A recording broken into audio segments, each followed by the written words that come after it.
All right, we're back with more Super Robot Wars 30. We've got 3 hours to play today, so it should be a little bit more time spent. I think we're almost done with this round. Wish that the pause button, the start button, was an auto battle. We won anyway, so that's fine.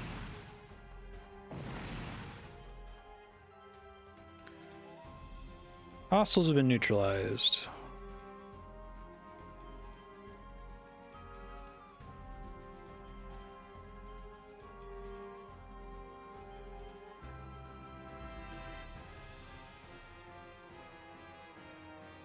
Live to fight, and I won't let anyone beat me.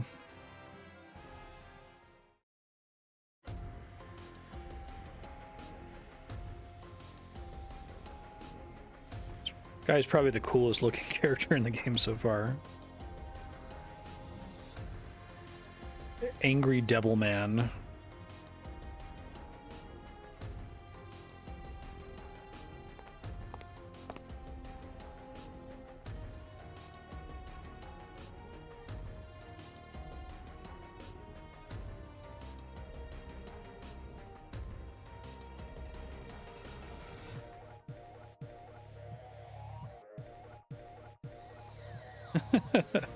The comment about his appearance.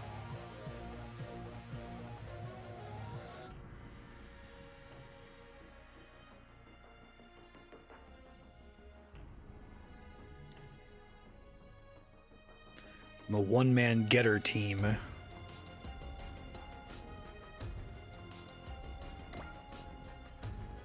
Mission Ace, okay, sure. I left myself some notes last episode. We need to get the lab level 3 upgrade.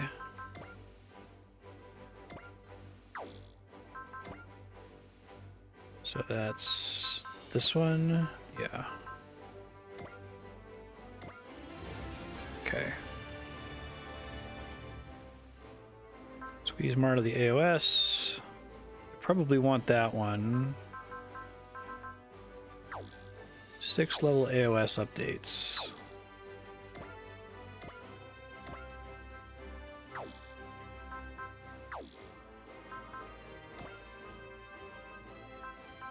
think we want the unit facilities upgrade. Yeah.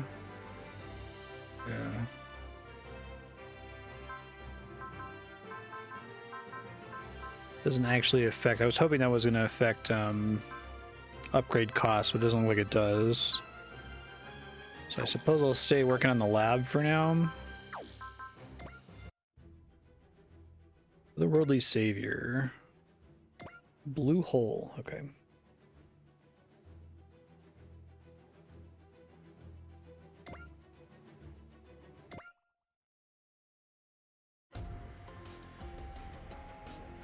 Otherworld forces.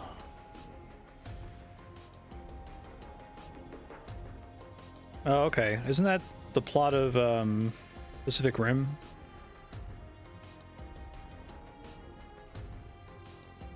I've only seen that movie once.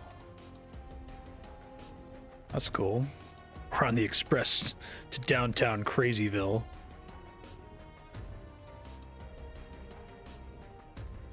Edge is the funniest character. Like, I feel like if you made a Barkley Shut Up and Jam Gaiden game, that's the exact character design you'd want to go for.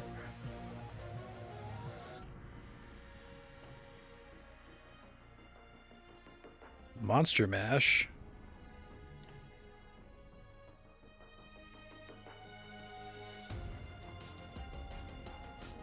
Oh, that's pretty cool. This is a cool plot point.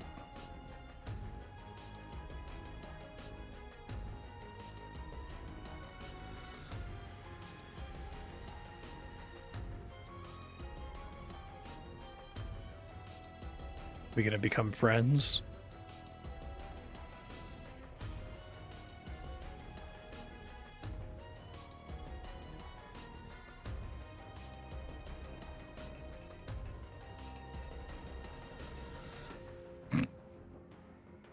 Don't compare me to that hot-blooded daydreaming cop.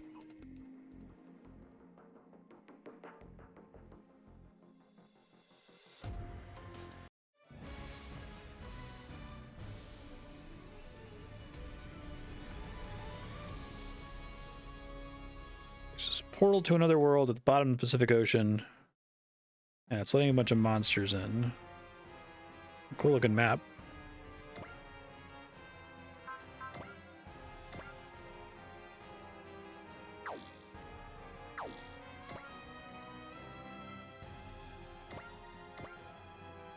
Already sorted by strength.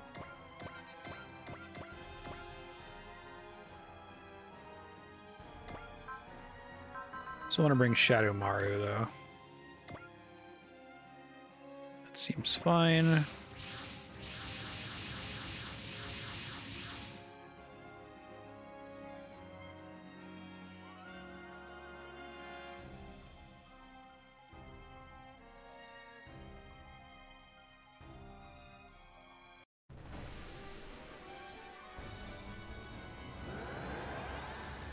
What we getting?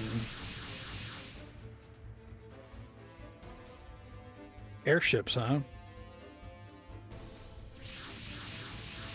Cool looking monsters. Turn the combat animations back on for a little bit until we see all of these. Oh, they're like dimension pirates?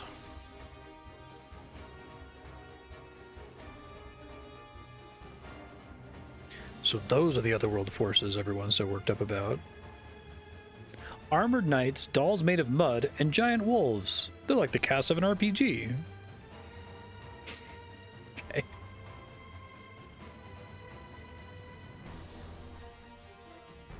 Man, we got two major characters who are missing an eye. Straight-laced? Assume that was a typo.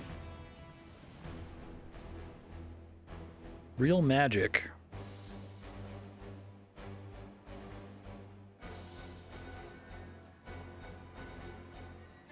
Well, this seems to be one of the more interesting properties so far. Again, as an outsider to giant robot fiction. Tarantos have unique resistance against attacks. Check their info screen to learn more.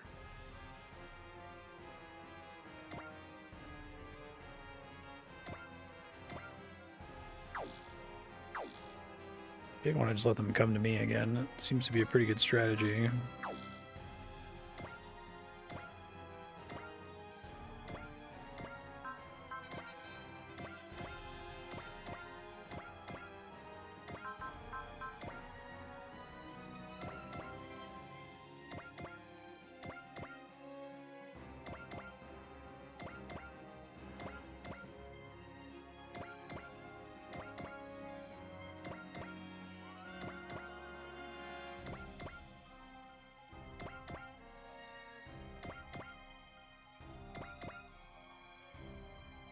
Probably fine.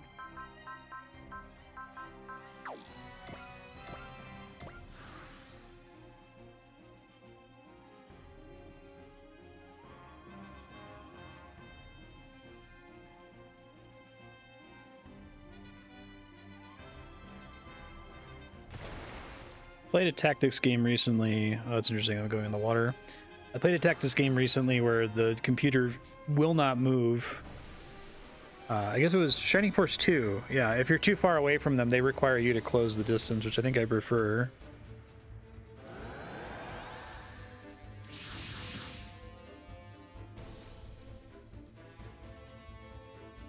These the good guys.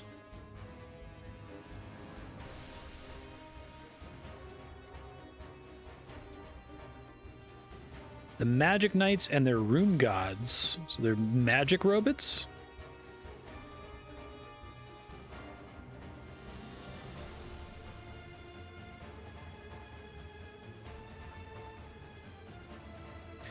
Wait, this seems familiar. I seem to remember hearing about a Super Nintendo game, Mystic Rune Knights or something like that. I didn't realize that it was giant robot fiction, unless this is like a spin-off. The same characters.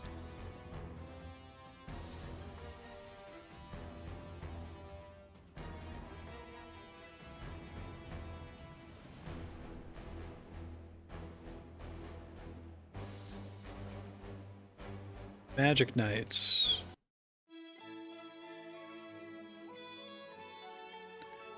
Magic Knight Rayearth, that's right.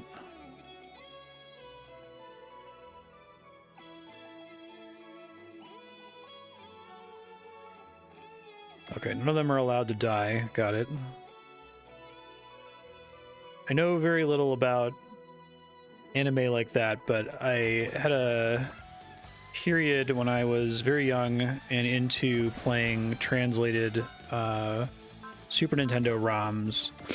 After I played Final Fantasy V translated, I got really excited to try to look for like any other unreleased Japanese game, and I remember trying to play the SNES Magic Knight Rayearth game. At least I think that's what it was. Let's see. I'm going to turn animations back on. Do that here in a second. Animation on.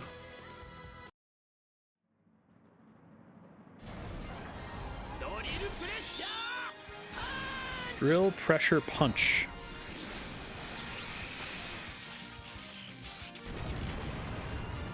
Cool.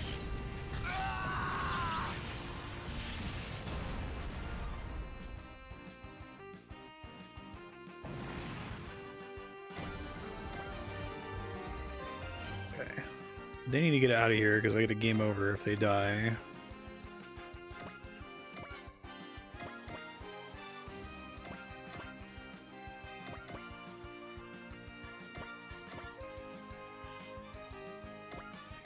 Also sneaking forward here.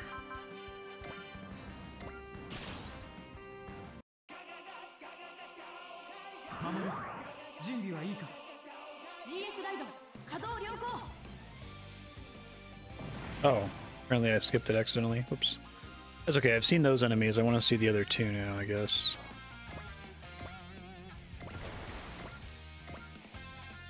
Beam sword.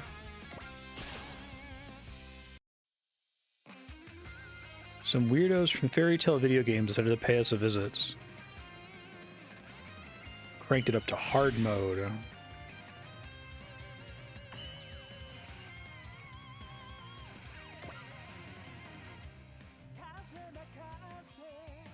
Let's see.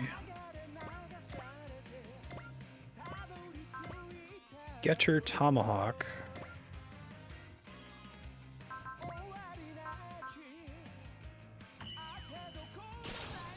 Don't want to miss here. Nice crit.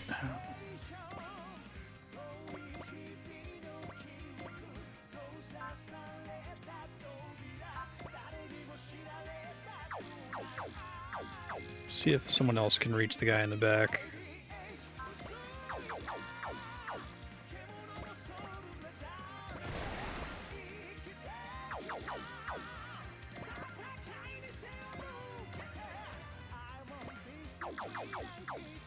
Most of them aren't going to get to go here, it looks like. It's fine.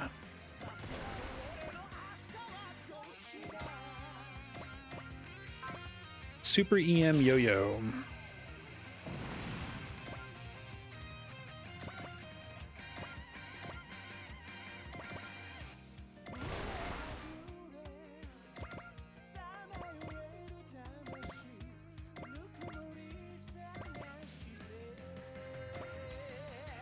Alright. Should be fine.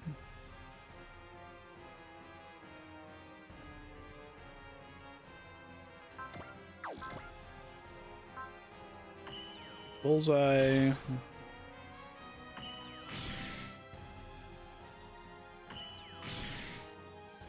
Boom.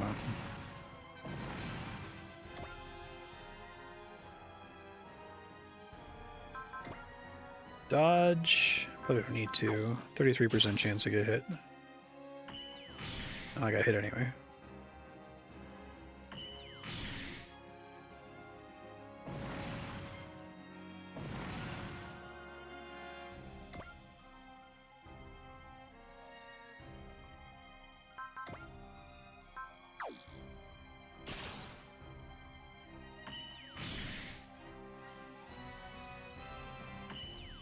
They go straight for my ship.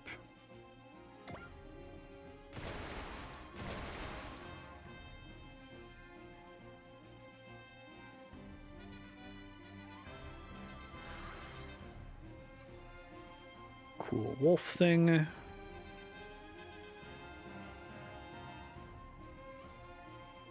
I have to do something to like... Oh, I can just target it from above. Okay.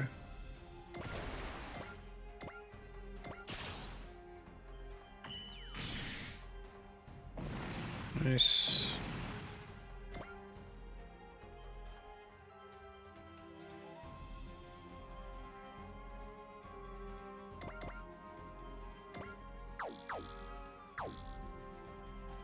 So keep waiting for them to come to me.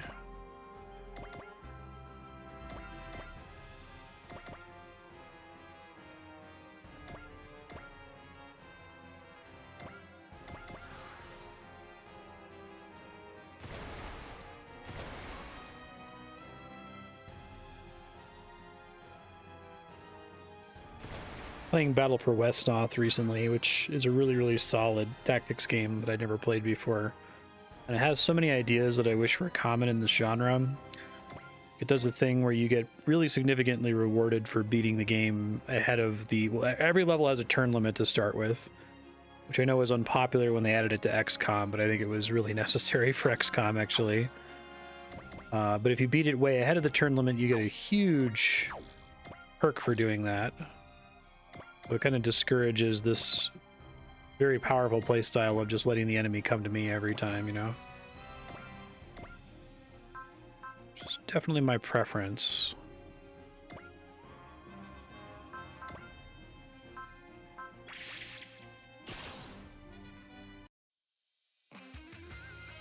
Cristobal's ambitions know no end.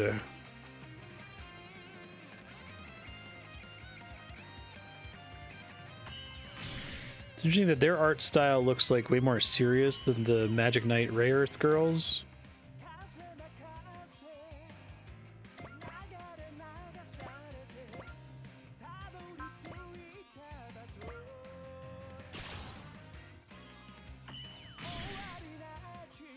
Nice crits.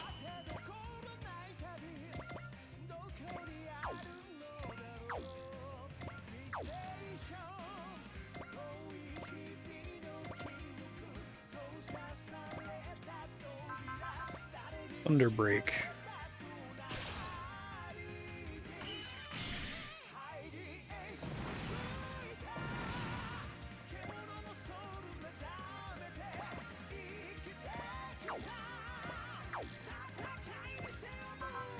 Get her a beam. Let's actually look at the animation here. I haven't fought this enemy before.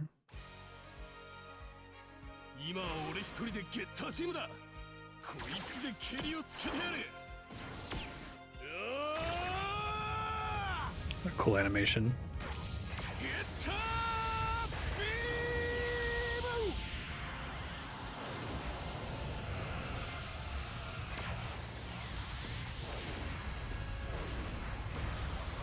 Bye.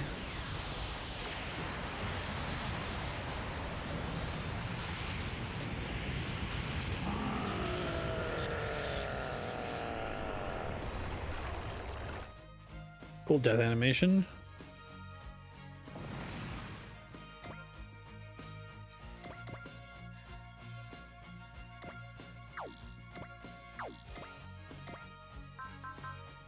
Hell and heaven.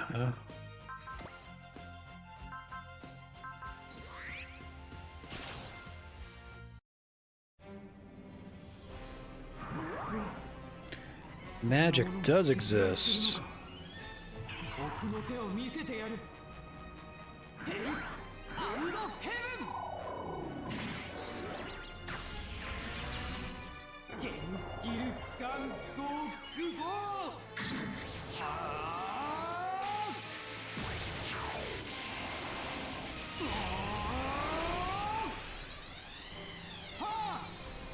It's a cool animation too. I don't think I've seen that one.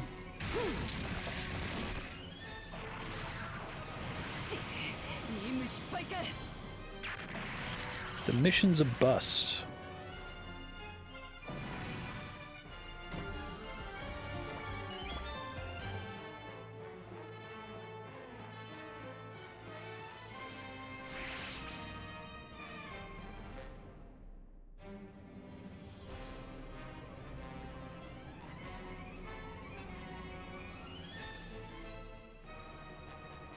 That wolf thing is really silly looking.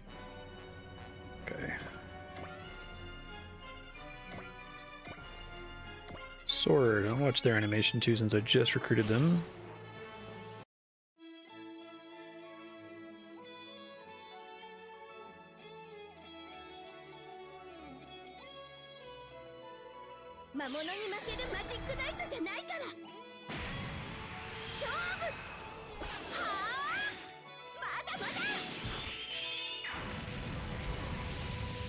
Not bad.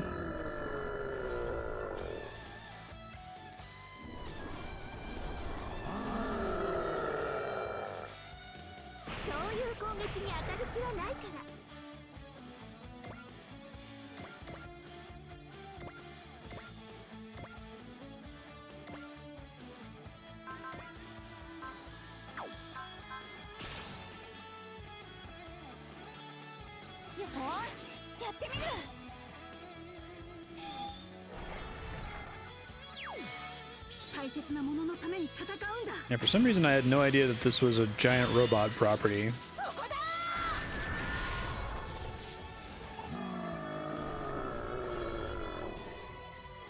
Thought they were like warriors with like swords and stuff.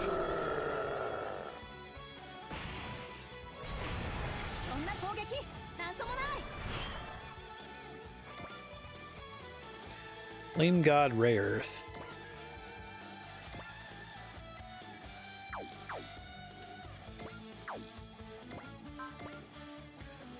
Repair option, that's cool.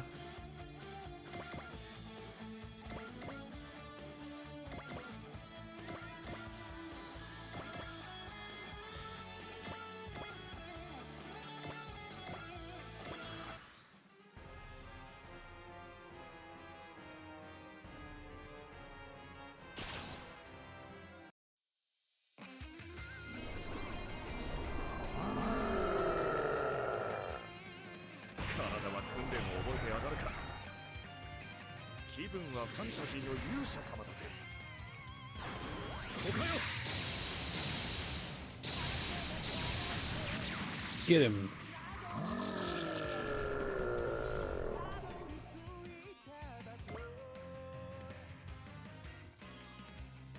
Shoot down.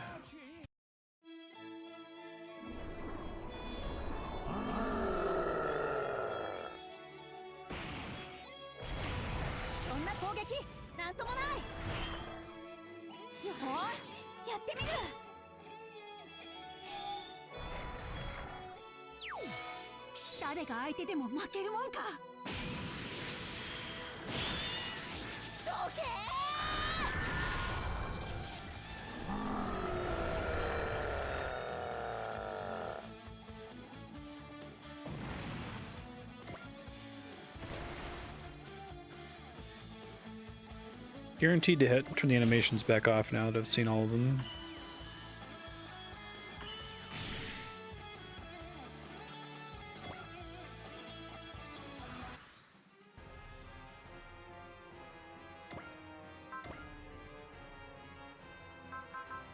Rest burn.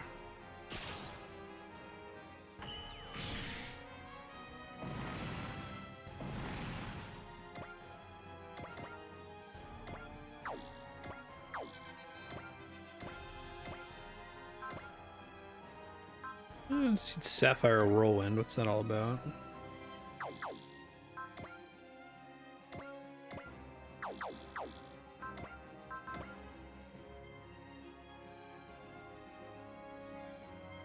Another one in the back? Hold on.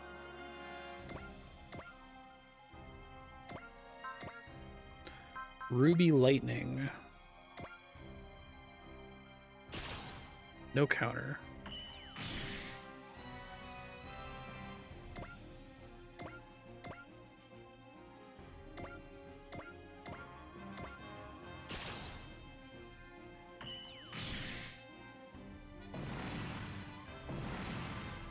They've got like a fire, water, and air thing going on, it seems like. I want to see the animation for this.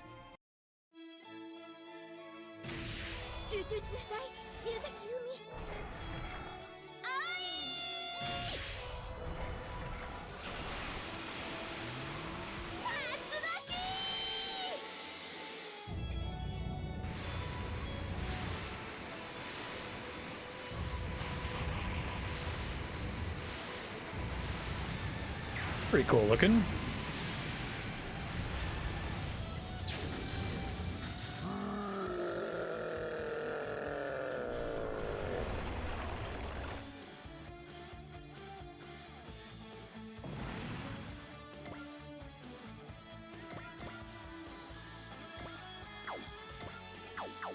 Can't quite get close enough there.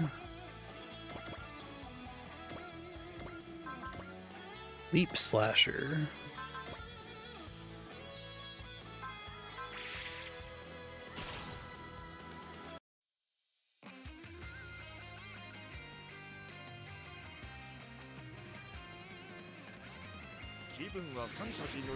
I'm hoping this fantasy ain't final.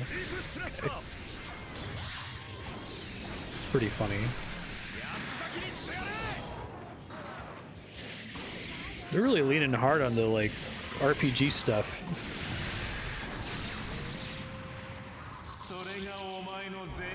I don't know if they have any like get sucked into an MMO. Can you get sucked into a giant robot MMO? Maybe.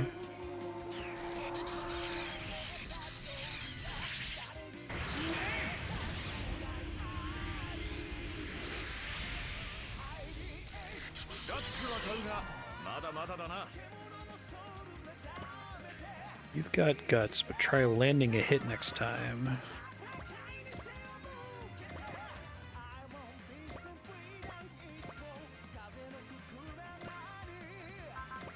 %.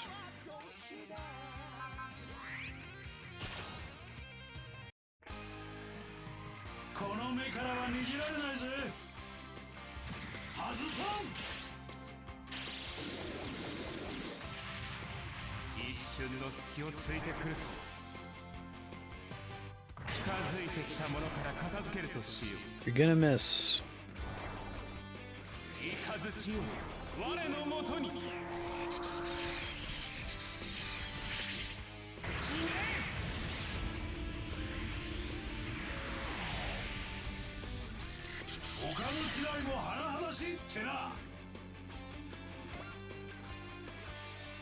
Like a custom line because he's a wolf. It's kind of impressive.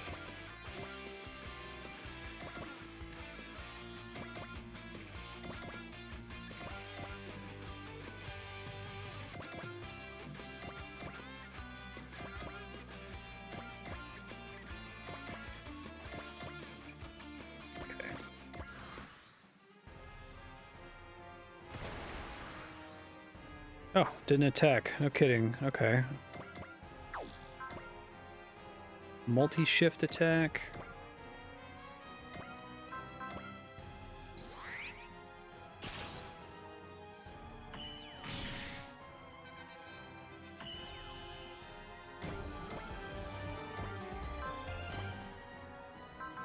Getter beam.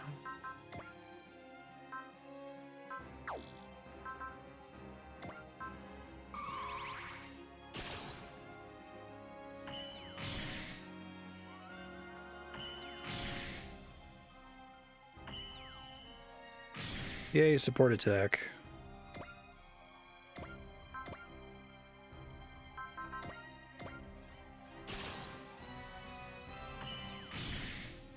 Got it, nice.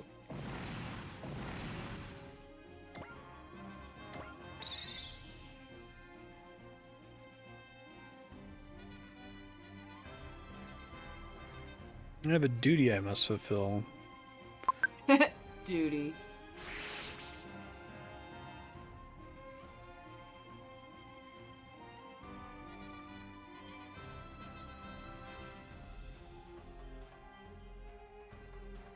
We can learn something useful from these magic knights.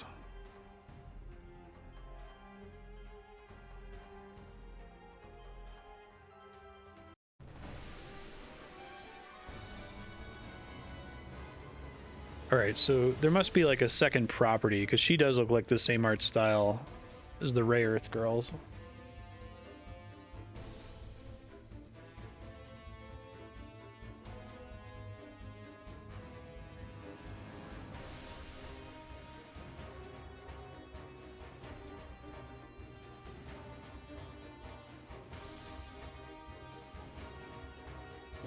Ice Javelin.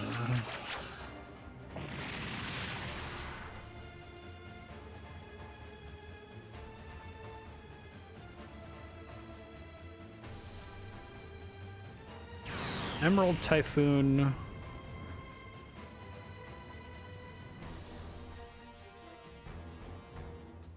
Which I guess is distinct from a Sapphire Whirlwind.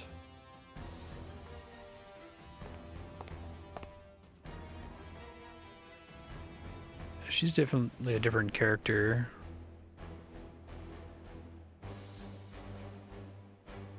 A Knight Runner of the Kingdom of Zaludek.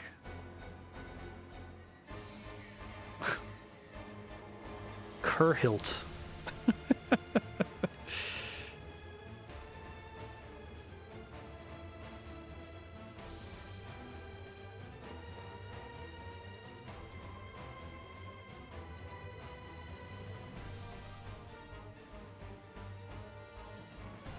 Something about her feels ominous.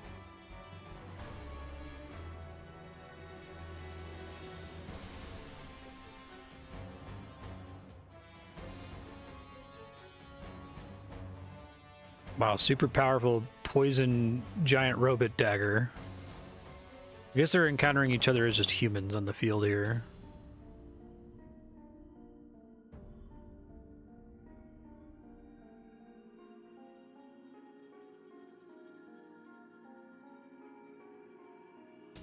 It would be nice to understand what's happening.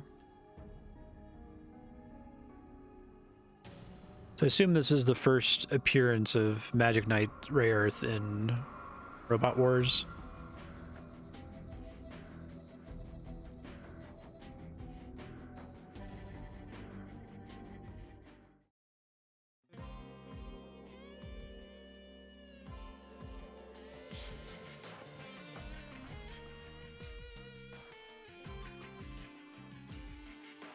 They're kids. Like, there's already, like, several kids here. Come on.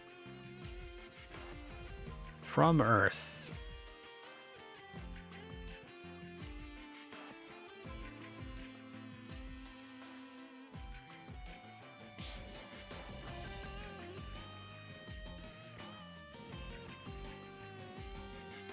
The Pillar of Sephiroth.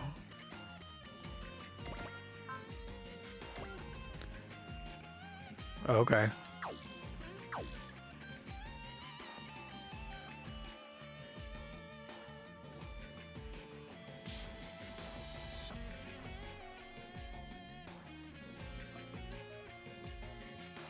Is there a good recap of Magic Knight's Rayearth?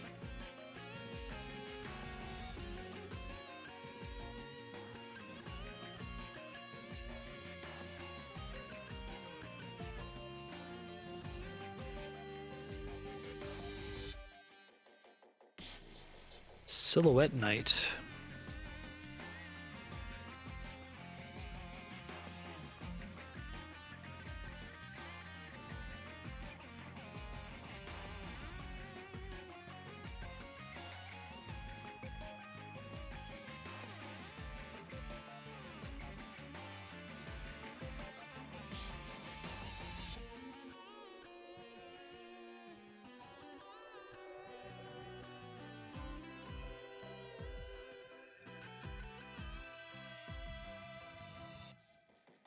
The mission of the Magic Knights is to save the world. Which world it is doesn't matter.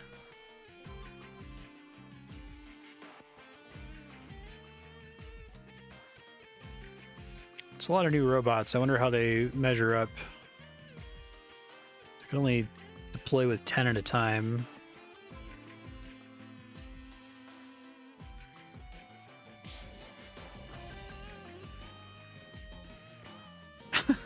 Okay, they'll be fine.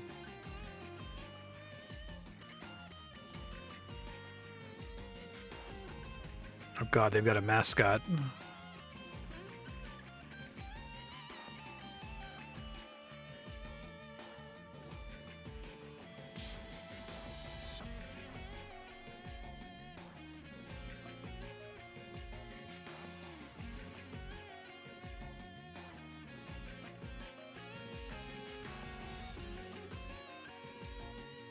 Brave police.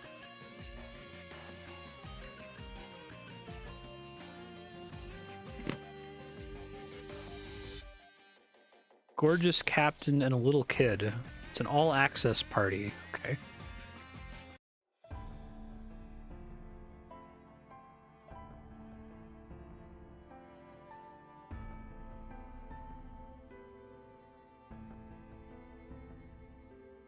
This is the Magic Knight's bad guy.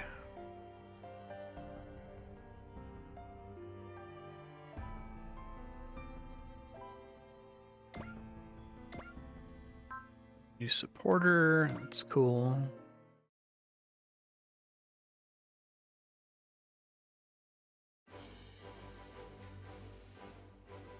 Okay. Upgrades. Can I get the next lab upgrade already?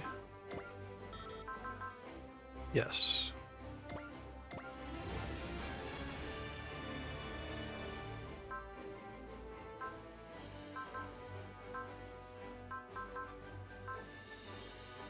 Words for destroying enemies are probably pretty good.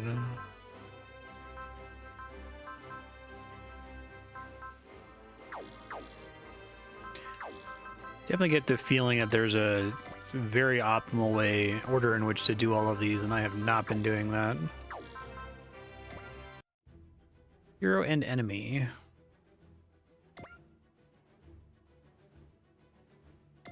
Alice Springs.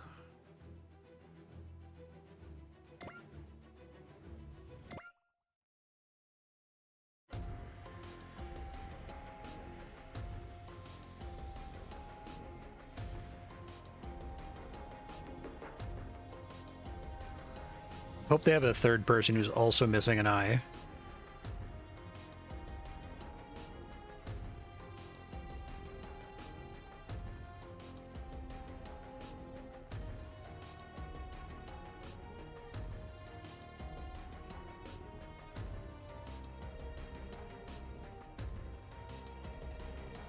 Dorotheo Mardonis.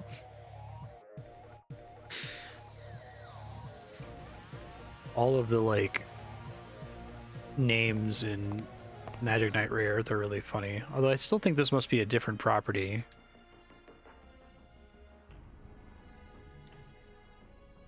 Horatio Kojas?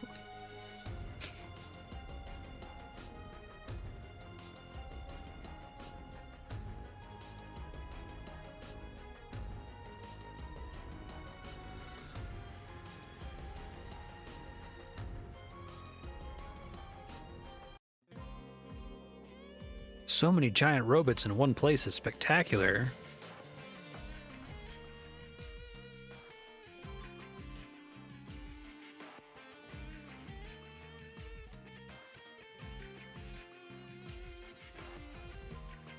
Cute and fluffy and nice to be around.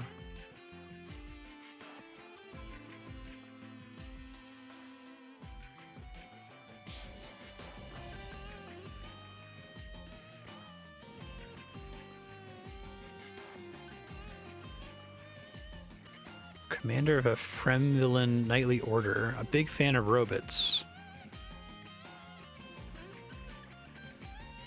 Why would someone from another world be into robots?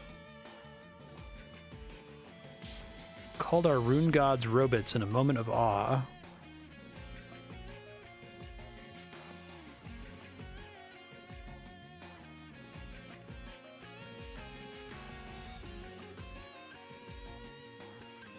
An otaku.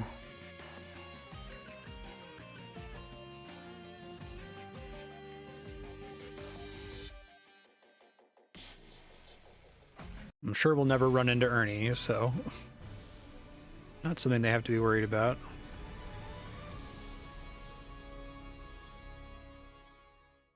Hero and enemy.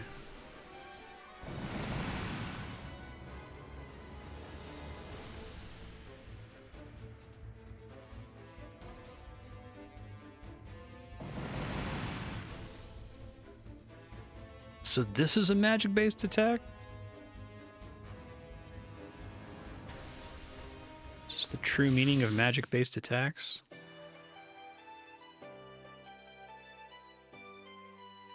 No, hey, it's Ernie.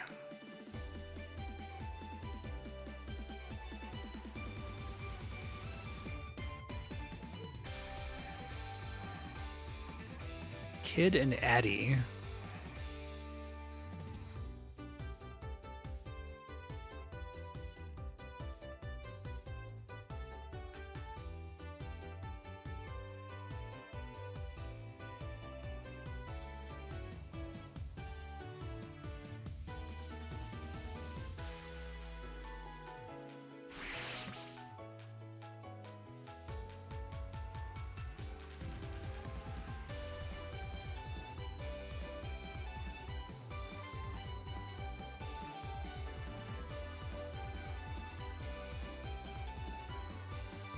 Wrap this up quickly.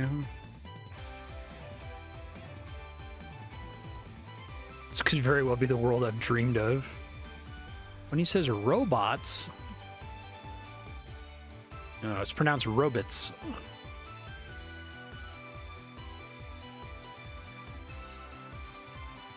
My Ikaruga and I will fight for righteous robots. Send a swap command to switch its main pilot with its sub. Score only goes to the main pilot. Weird. I don't know if this is another, I have to like go hide until reinforcements show up. Or if I should try to get some kills in early.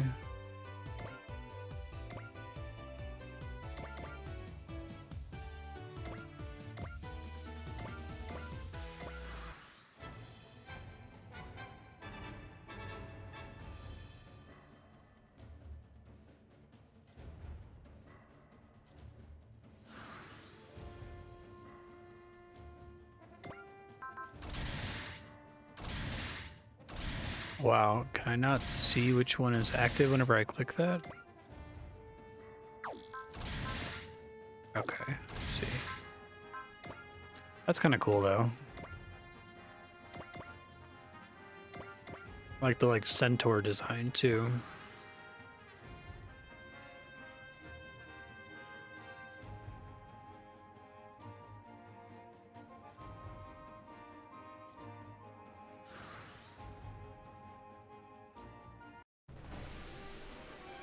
All it took was running away.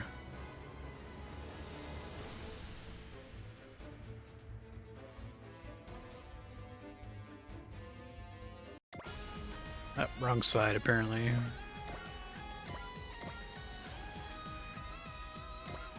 Okay, the Rayearth characters are pretty good.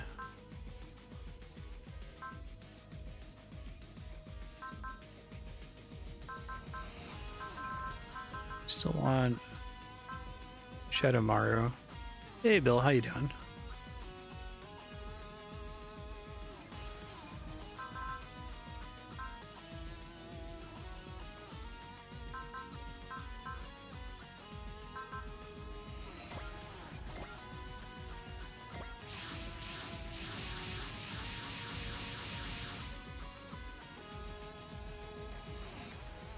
Ernie?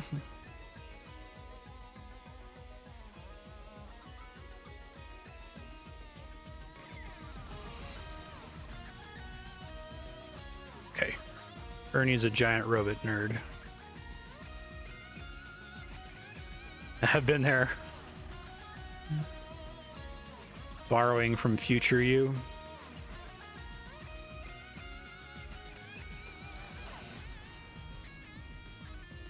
Commander Mitsuba Grey Valley.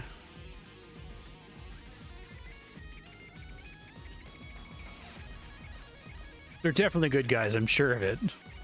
Just look at them. They've got cool robots.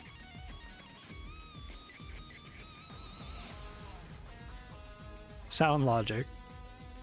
Doing all right.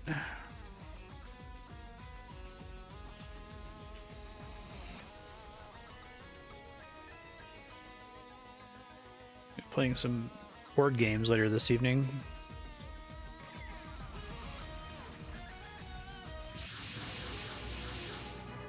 Oh, cool kaiju.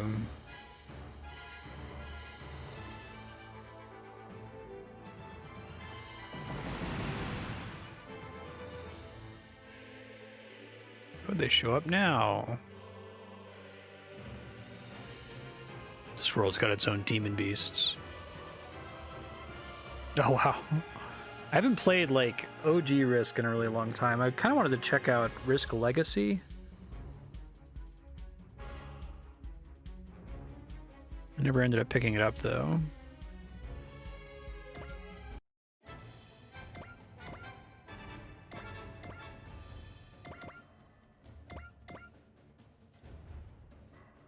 I don't know if Risk Legacy has any significant changes to the base rules in your first game, or it's only when you permanently modify the board. Alright, same deal, let them come to us.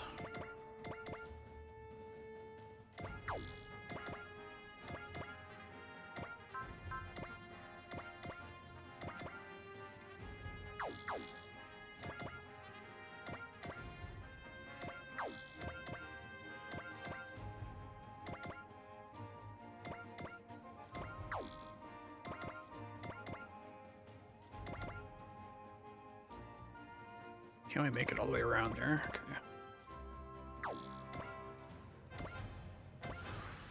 Oh yeah, check it out. It was a very smart trend in board games for a bit. I think it's still kind of ongoing. There's a couple of variants. X board game Legacy, and the whole idea is that you, as you play it, you modify the game permanently. It's a smart marketing choice because then you have to like buy multiple copies of the game if you want to start over. But I think it's actually like a neat concept. Still a thing, right on. There's a couple games that are just like that by default, like that's how Gloomhaven works. Although I maintain that Gloomhaven is best played digitally, just because there's so much to keep track of. I'll let them keep marching toward me, I guess.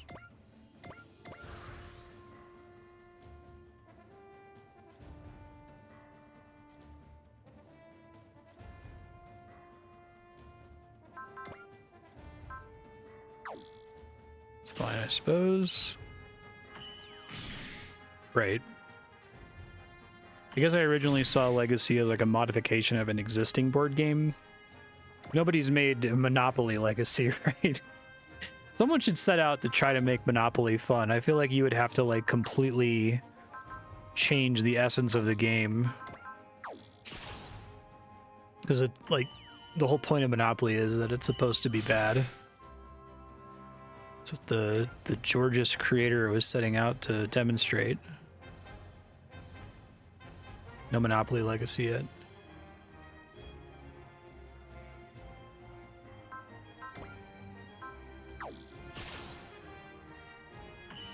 Anti-Monopoly Legacy.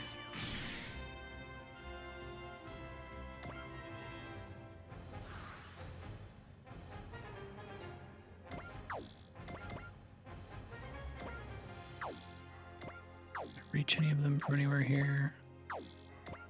No, okay.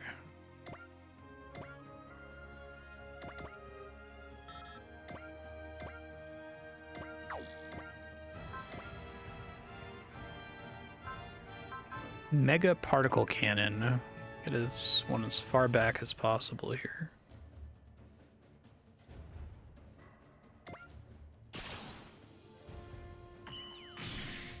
Yeah, exactly.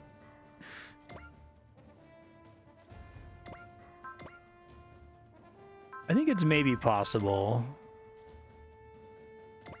The problem is, can you make Monopoly fun and like preserve its basic identity?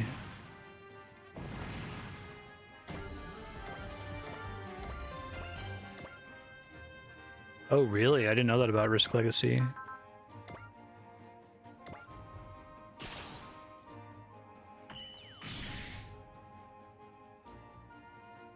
Maybe you can play it on Tabletop Simulator or something, though?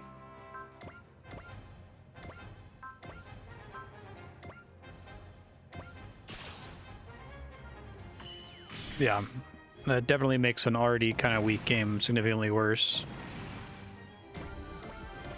Interesting. I played a lot of Risk when I was younger. It's been a while.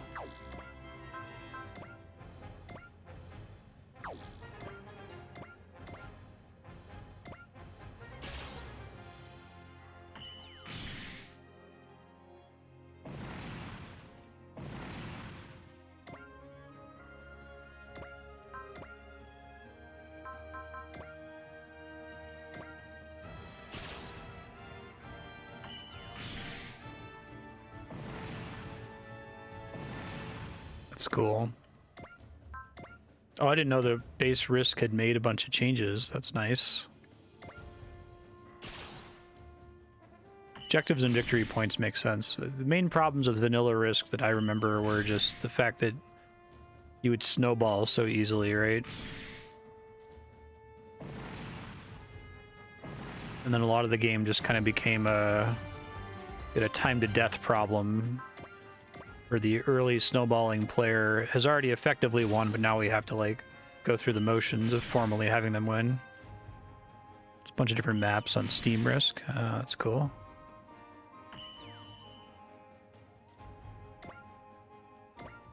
That's very interesting. I didn't realize that. Is it just called Risk still, or is there any kind of like subtitle to distinguish it from old vanilla Risk?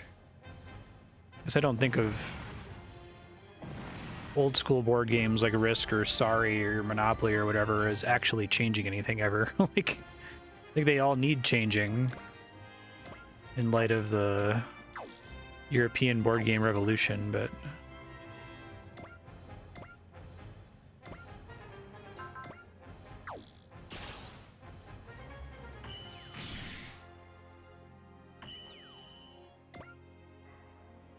Global Domination, okay. So it has like a subtitle.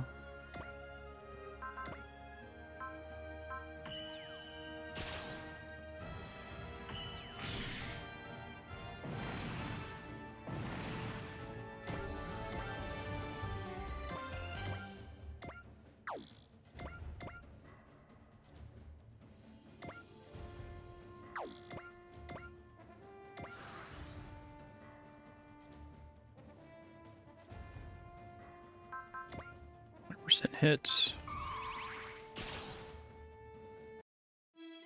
Oh, that's cool.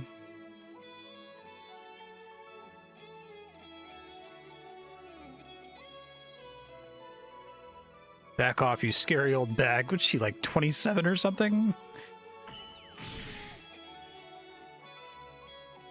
Anime terms, she's basically dead.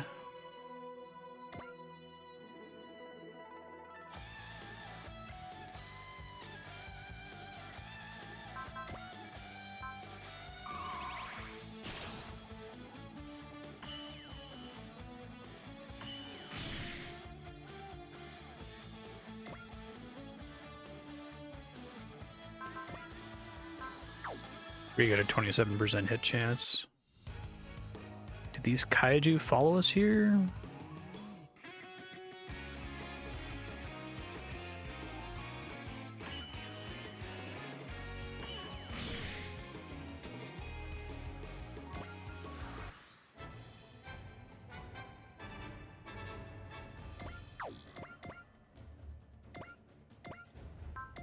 Javelin.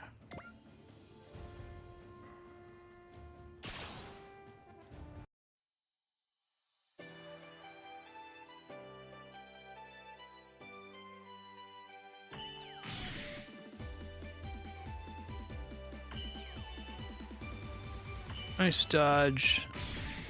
I don't know how support attacks work with XP gain.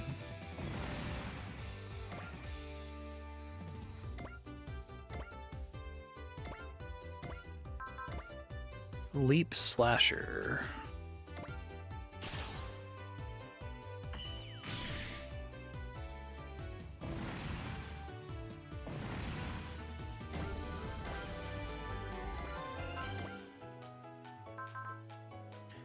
Flame Sword.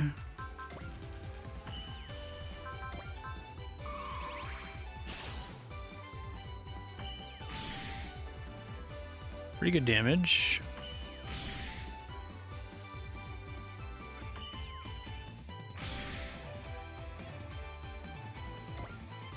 think the spirit mechanic in this game is OP.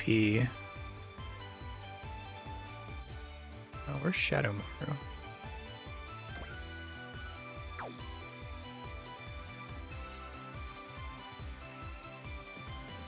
Thought I had him on this mission, I guess not.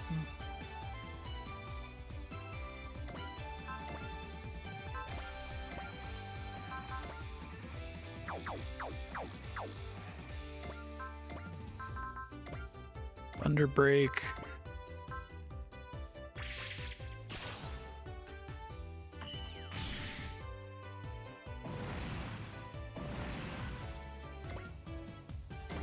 Crystal tissue.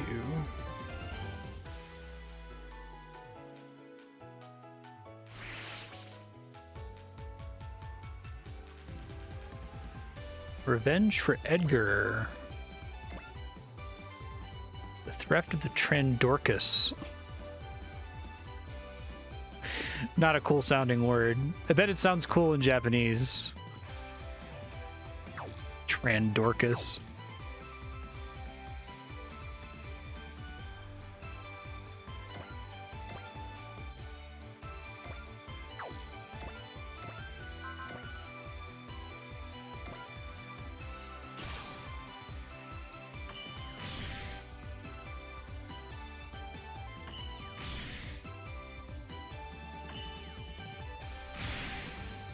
Aw, barrier. Lame.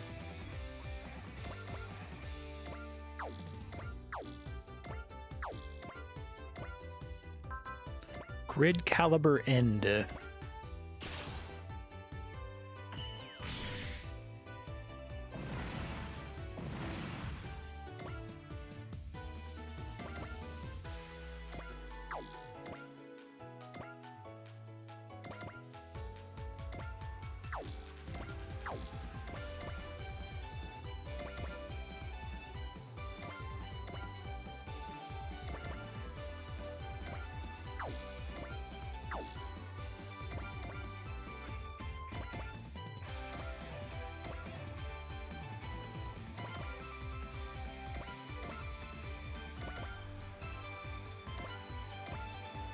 Pretty good movement.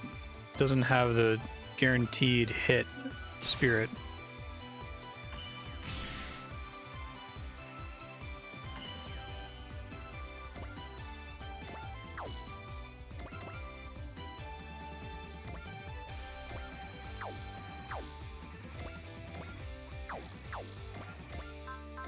Electromagnetic baton.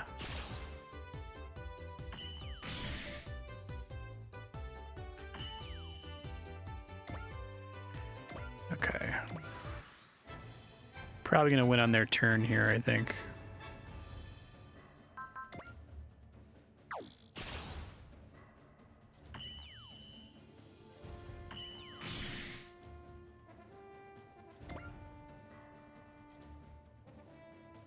I want to see the Ikaruga animation, so I'm going to turn it on for this one. I was never particularly big on the Ultra series.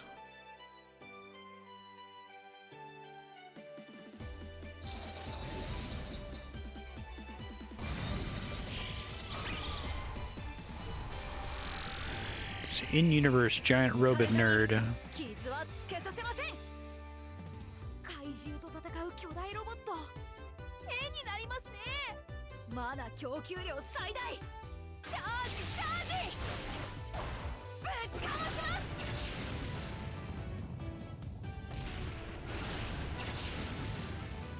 That guy's day has been ruined.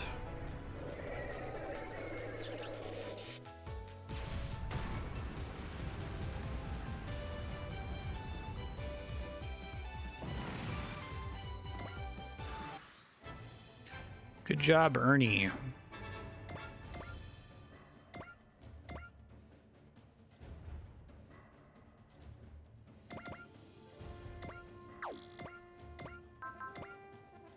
Deep Slasher.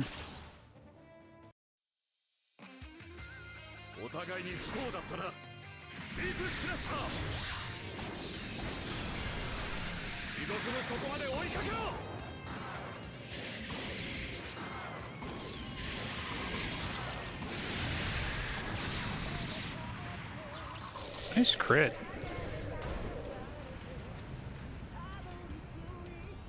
Divadadan.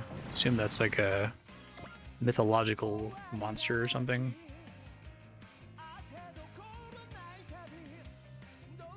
Oh, that's an Ultraman thing.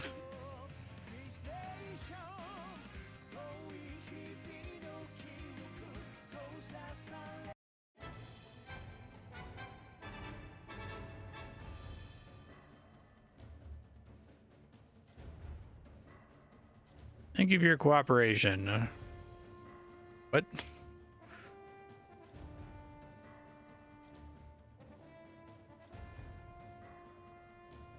They don't seem bad at all.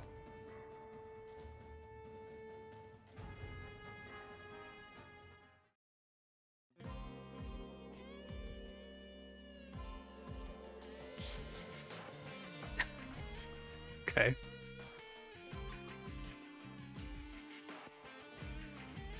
More kids. Reynold, catch up, bud. We've got like 9 or 10 children on the team now. Ernesty. Arkid Alter. Adeltrude Alter. Oh, that guy didn't come up before. David Hepkin. Knightsmith is a cool name.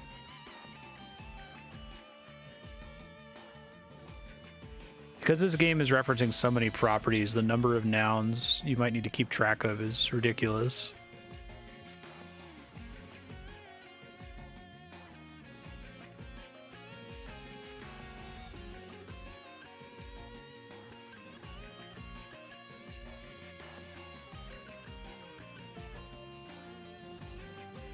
Wunderkind. I used to be just another programmer. Then I died in an accident and was reincarnated in Primvilla in another world. Okay. Episode 1 recap, I assume. I was a mecha geek before. I put my programming skills to use and designed improved silhouette knights. I'll talk about a, like, fantasy wish fulfillment.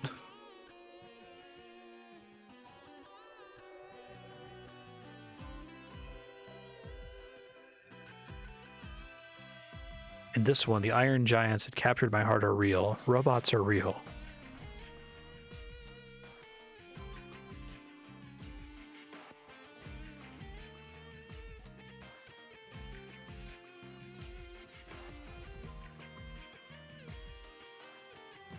All Ernie wants to do is use giant robots.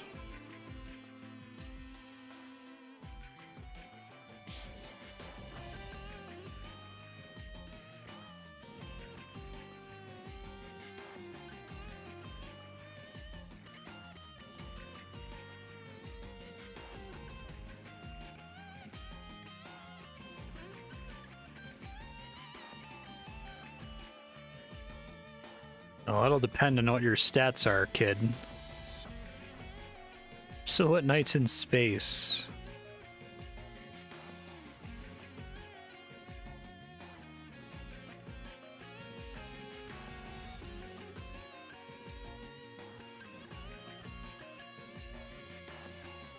Is it connected in any way to Magic Knight Rayearth?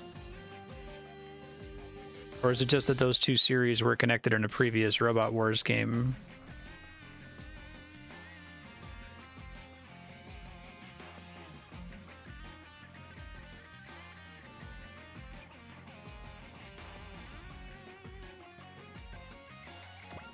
Sweet.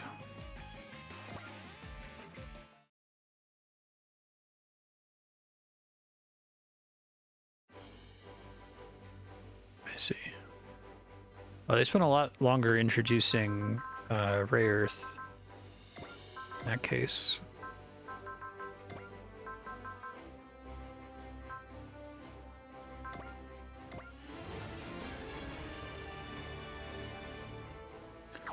See what that gets for us here. Okay, there's the unit upgrade cost reduction. So maybe I'll go for that next.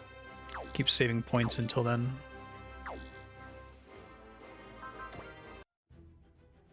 Zilkhstan's Darkness. Okay.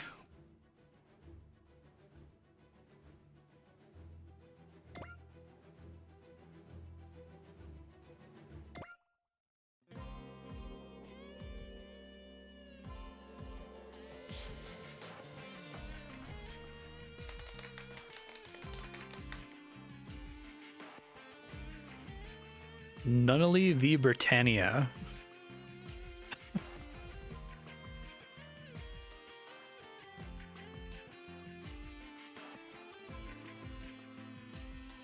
Nightmare frames.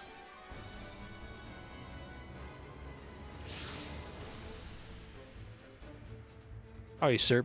How you doing?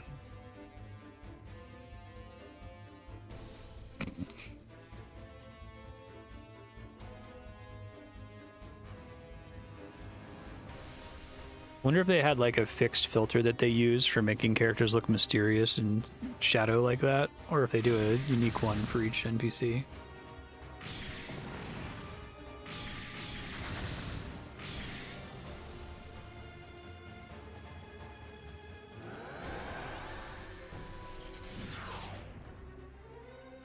Code Geass is still like giant robot fiction, right?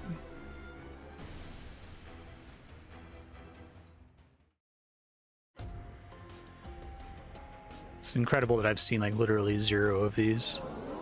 I guess outside of, I'm culturally aware of Gundam, and I guess I'm aware of Magic Knight Rayearth from that Super Nintendo game.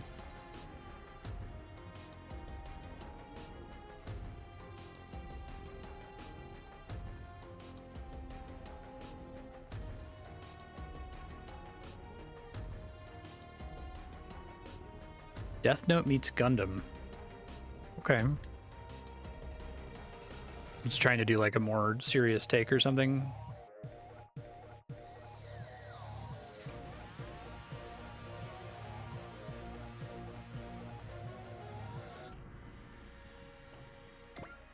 Zero Requiem. End all conflict in the world with the death of the tyrannical emperor Lelouch.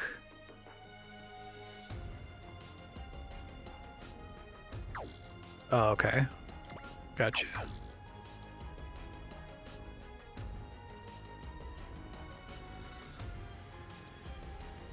Right.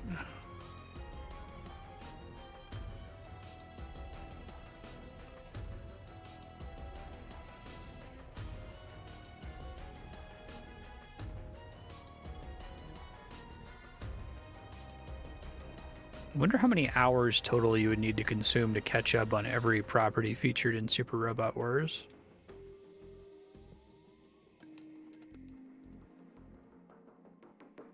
I think the Gridman one is still the one I've encountered so far that seems the most interesting. Although I assume that blue hole in the Pacific Ocean stuff isn't specific to Magic Knight's Rayearth. It felt very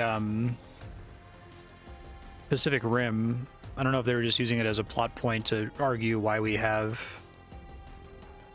the Magic Knights here. Okay. I like that though. Oh yeah, so many clashing art styles.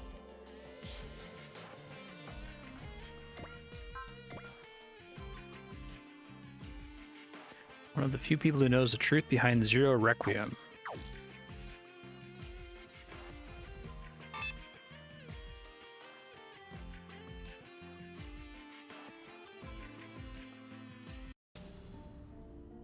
Zilkhstan City.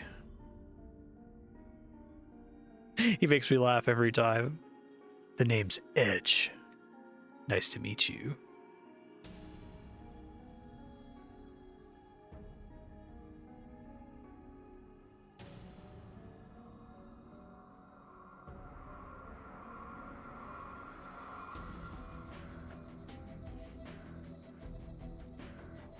Don't call Lelouch v Britannia the evil emperor again. I can't go into it.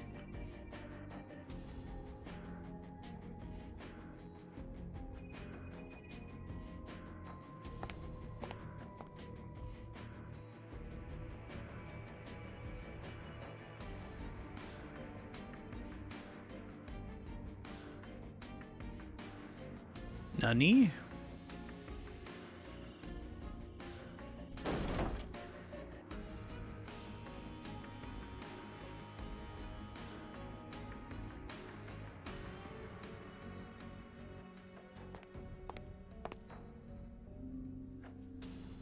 How do you pronounce the Emperor's name? Is it Lelouch?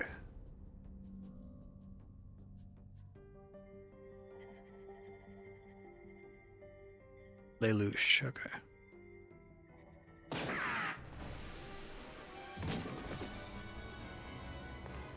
Damn.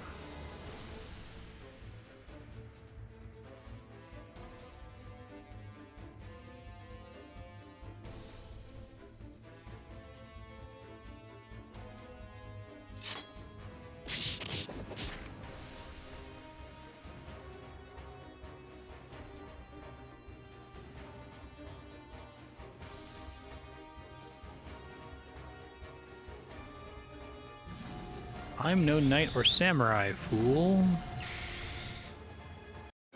It's got an orange eye.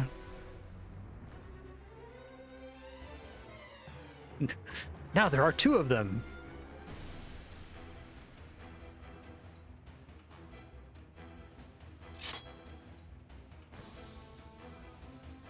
Could this be a Geass?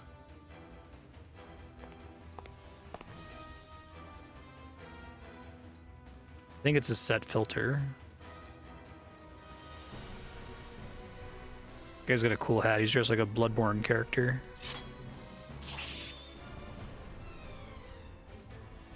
How did he dodge my knife at this range? It's an action pose.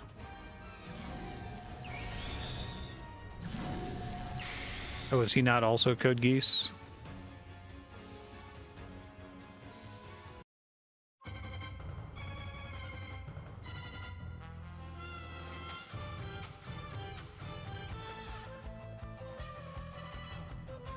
Oh, do like their robots have like special stand-like powers or something? I honestly could use more of that. My big like issue with trying to get into this as someone who's never consumed giant robot anime is like distinguishing them from each other, right?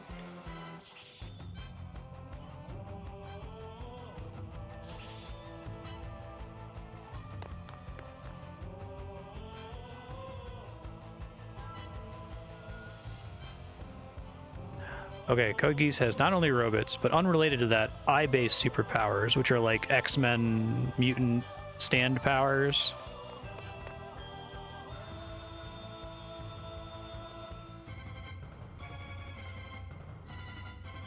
I think honestly that's such like a solid formula for anime.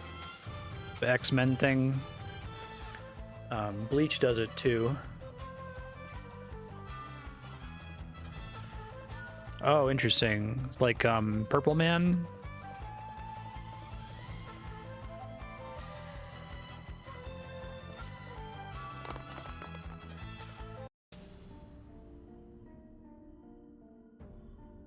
I mean, X-Men as in each character has like a unique weird power, right? Or stands or whatever. Not like Cyclops specifically.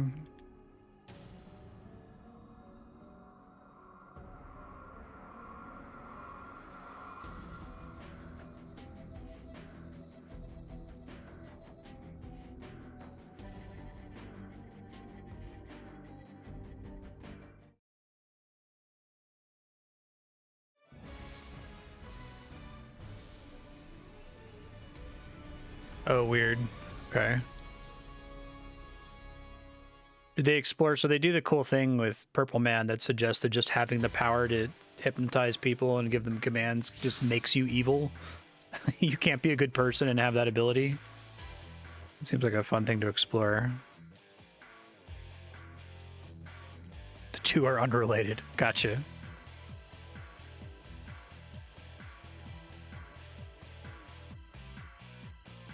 Right. More ambiguous than like Light, who's not an outright villain. Okay, gotcha.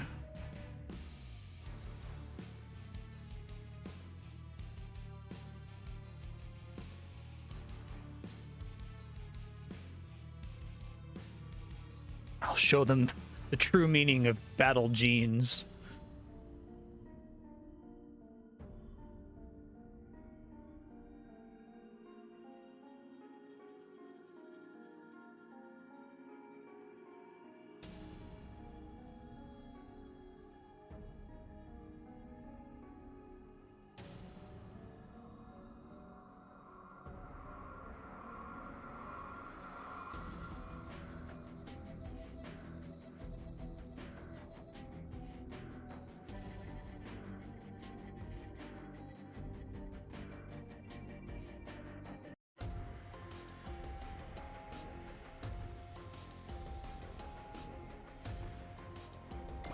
Charles.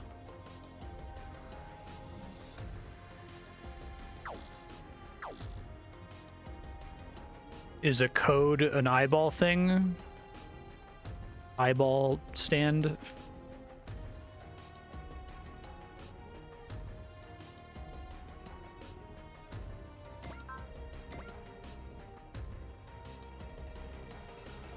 Seas world.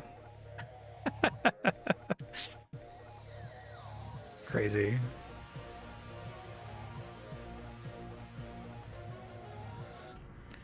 Backup bodies. Lelouch killed God. Shit.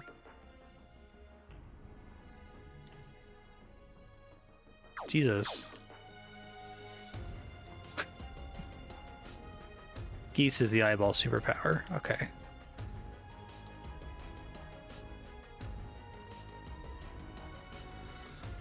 Interesting.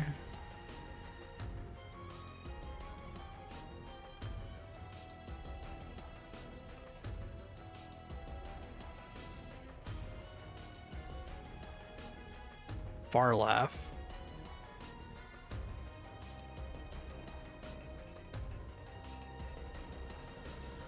So does it get to be a point where like significantly more characters have a Geass?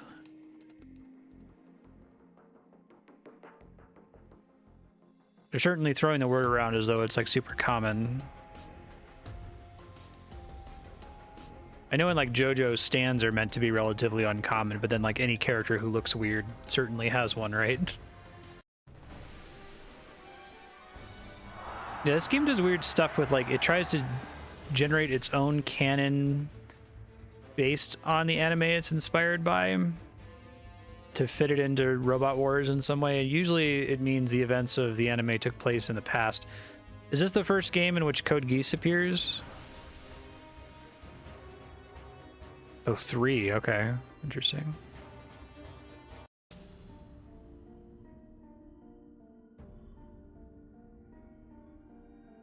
It's been in 5 prior ones.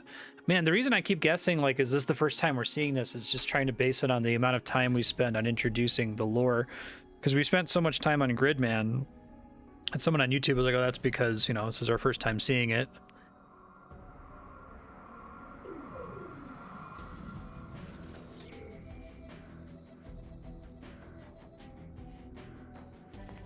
Oh, it's referring to the events of a movie? Okay. The Tool.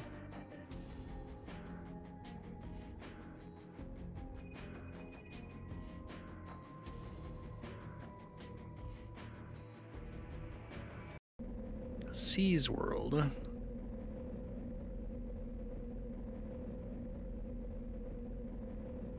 Charles. When Lelouch killed God, did you become sand in the gears of this world?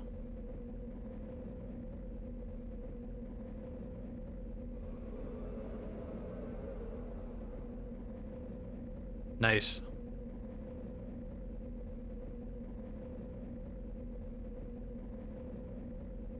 So they're basically recapping this entire recent film, basically. Basically twice.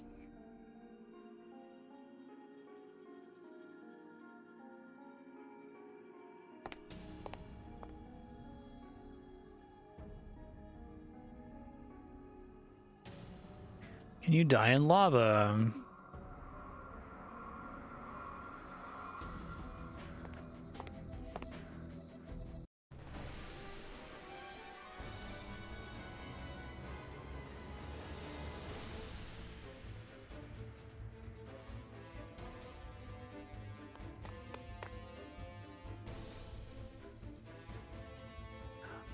I see. Gotcha. It had like enormous potential in the first season.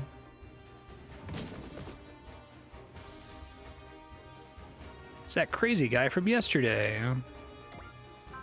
Orphy Flower.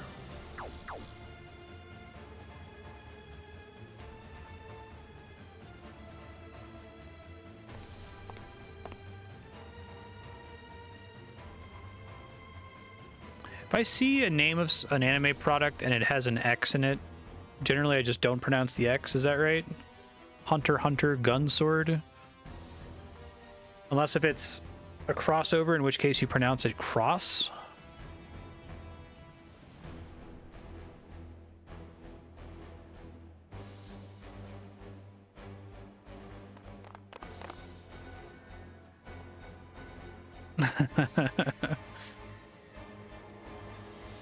Digimon X Cross Wars.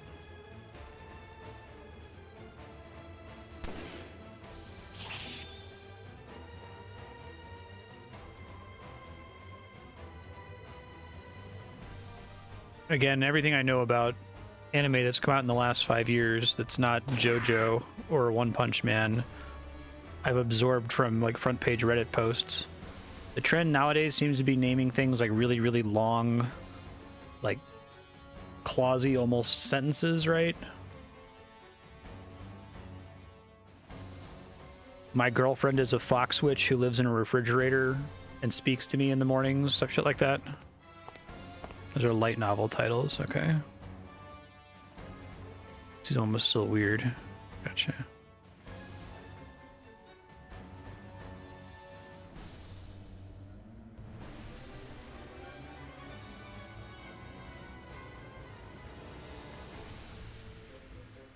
I despise those of weak character.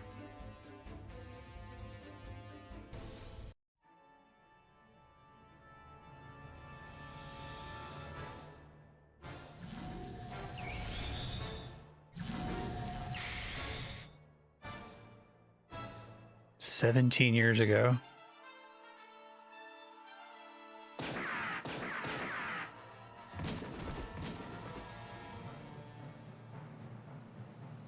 So that's the true power of Geass.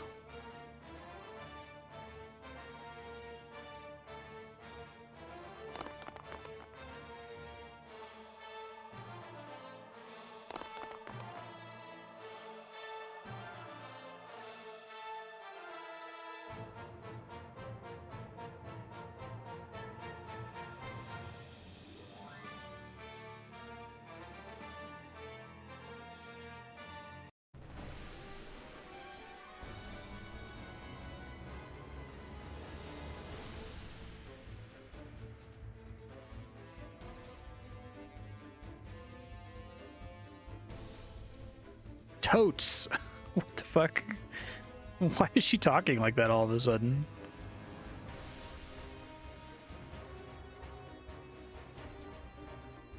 I don't think she's ever talked like that.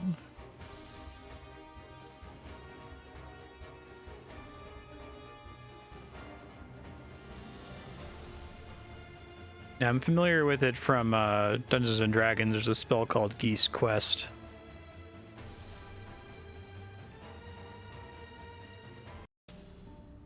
Light novel free publishing website. Oh, sure. So it's like almost like the equivalent of clickbait.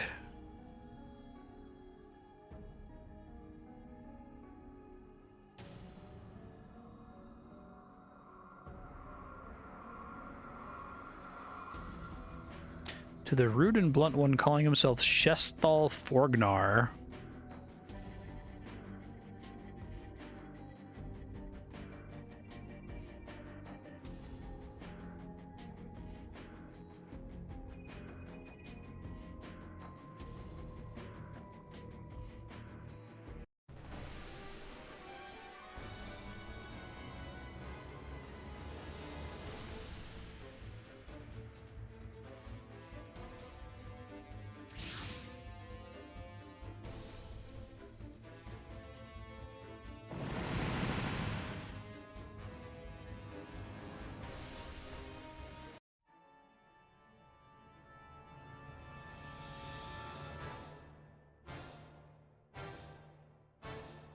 I guess the like evil Sherlock Light Yagami thing is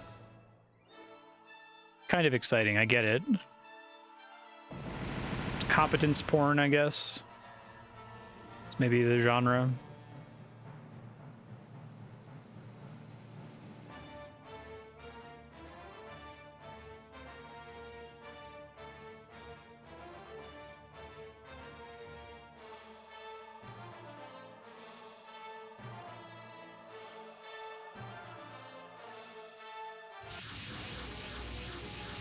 cool looking serpent robots. Armors. Mobile weapons used during the age of Martian pioneering.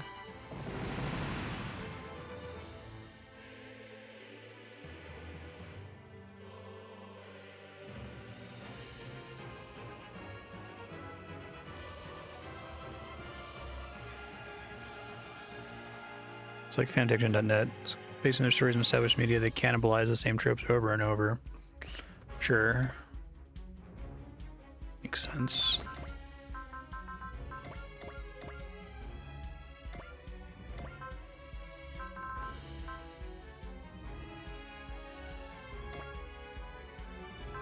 I get more than that now? Okay.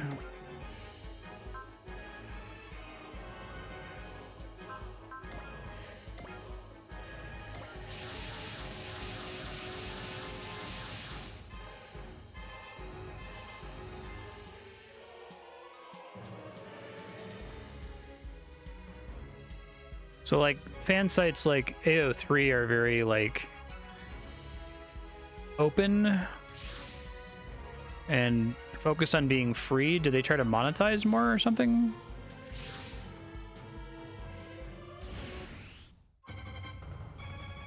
Crazy guy in the tuxedo who swings that weird sword. Van of the Dawn. What? Van the Crybaby from Hell. Van the Unemployed, Van the Dine and Dasher.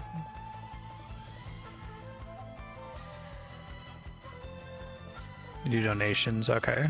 That's fine.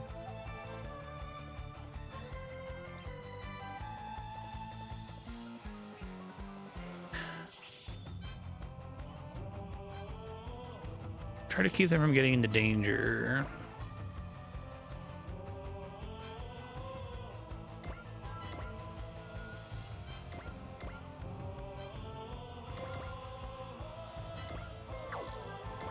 Music's pretty cool.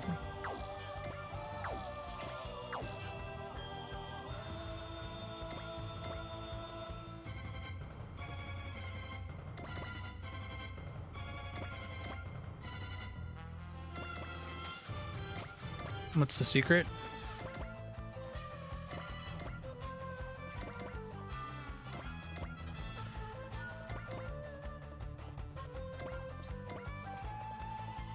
People post their stories for everyone to read and hope you're getting noticed and picked up by publisher. Turns their web novels into light novels. New authors to rewrite the original. Okay, so maybe like a better example, not in terms of quality, because there's a lot of examples of this, but like 50 Shades starting as Twilight fan fiction and then getting adapted into a full work. Okay. There's tons of other examples of that happening, of something starting as fan fiction, but that's, I guess, one of the most famous ones.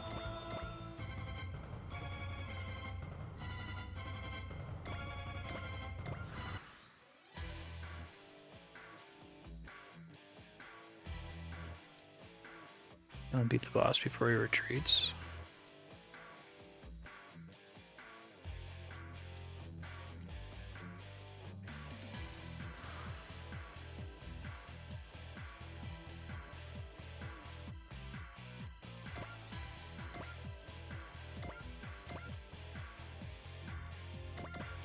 I think fan fiction is fine. It's even a good thing. It lets people practice writing.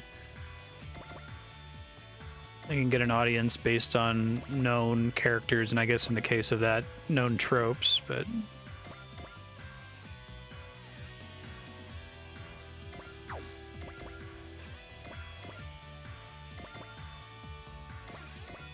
I guess the lazy trope thing is... How do I reconcile that? Like, to me, it's fine if somebody wants to write Sherlock Holmes fan fiction or...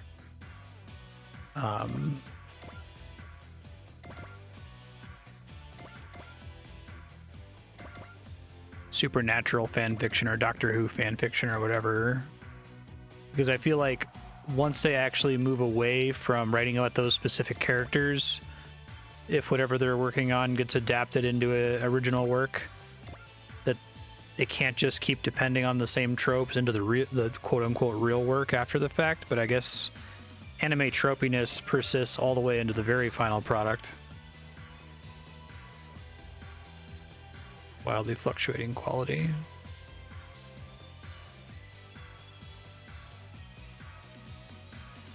Sending spec scripts for Star Trek. Okay, that makes sense.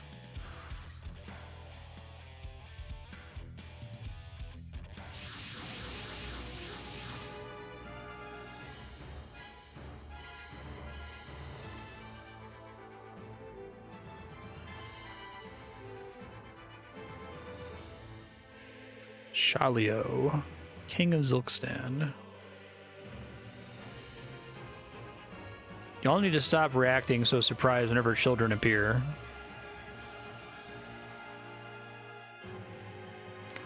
So she has to beat that guy?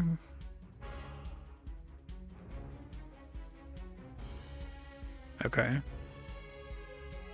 I'll try.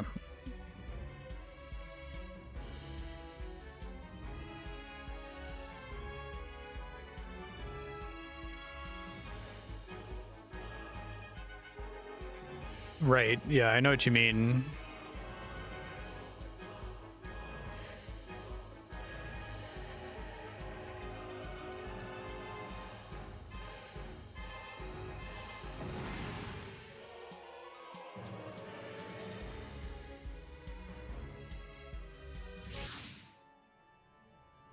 Lloyd.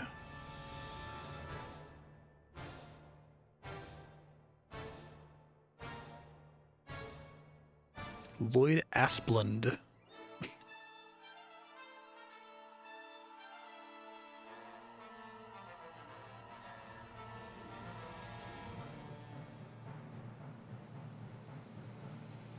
Right, exactly.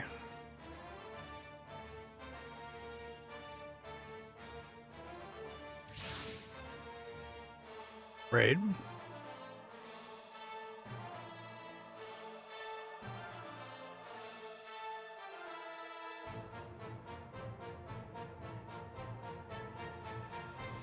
Two minutes of my time.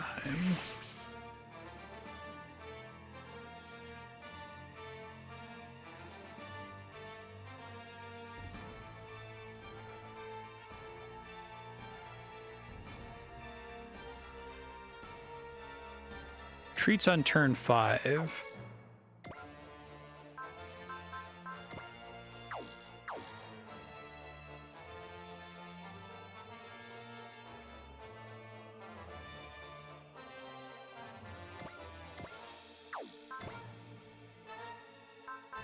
Wave Surger.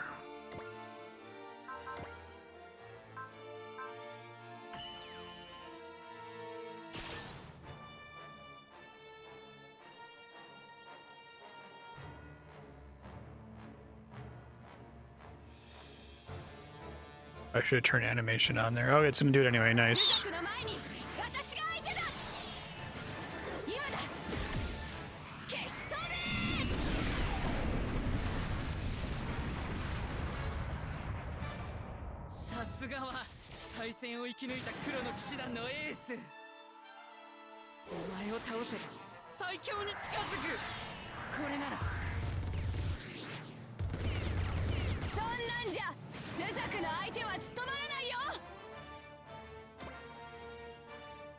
It's too bad I got hit there.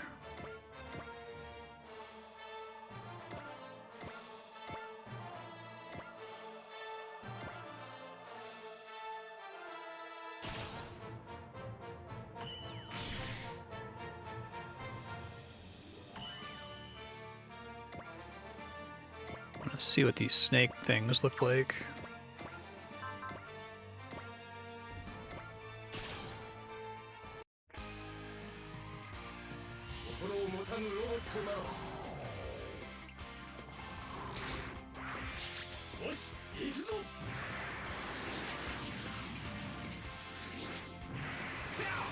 Does the guy with like hypnotism, charisma command powers, does he have any limit to how often you can do that, or like what range you can do it at, or whether people are susceptible to it or not?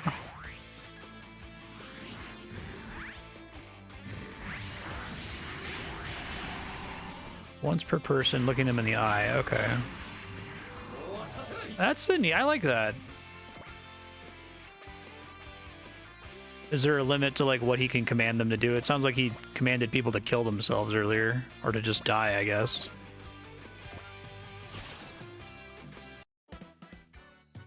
Doesn't work over video. Okay, cool. Any command they physically can do. So if he wants to kill them, he has to kill them. He only gets one chance to do it if he's going to command them to do anything. I like that. That's cool.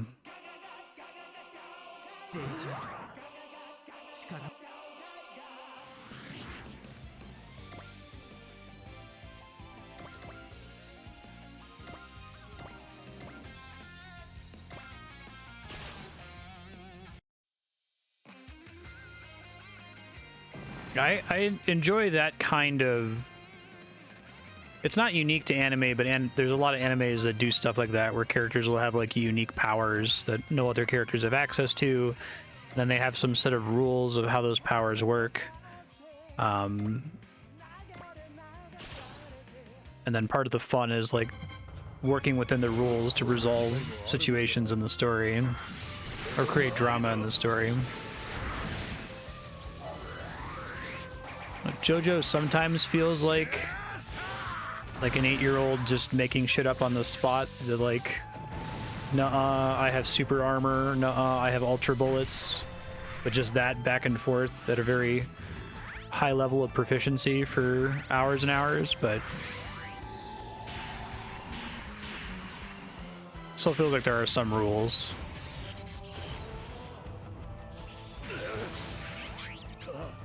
Yeah, right, exactly.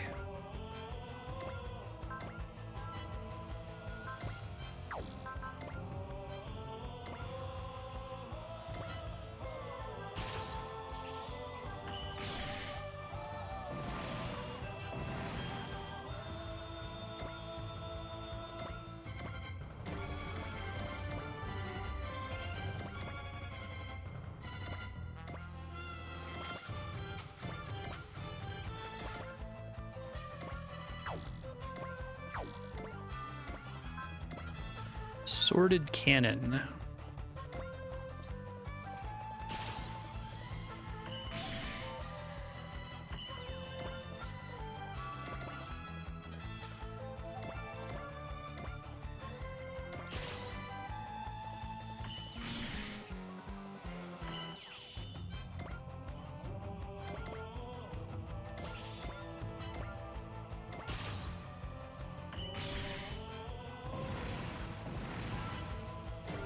I was asking this earlier before folks joined, but is Magic Knight Rayearth always been a giant robot story?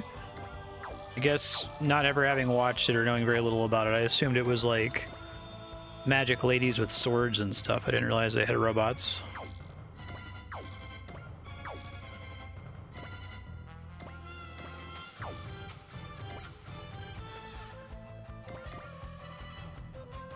Blood Cradle, Joe.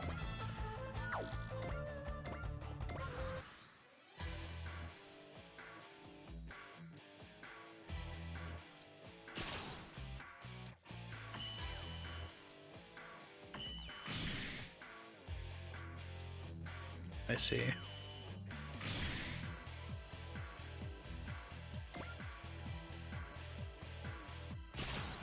I was wondering if they did like a spin-off thing or something, but good ideas didn't stick the landing. Sure, yeah. Same can be said for Death Note. Although Death Note has a point where it's good, and then an obvious point where it stops being good. And then I think the live-action movie, not the Netflix one, the Japanese one, had a much better resolution.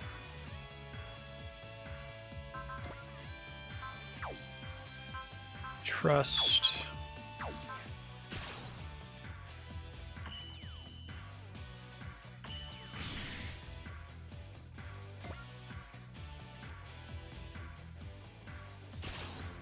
Test model number 1 heat sword.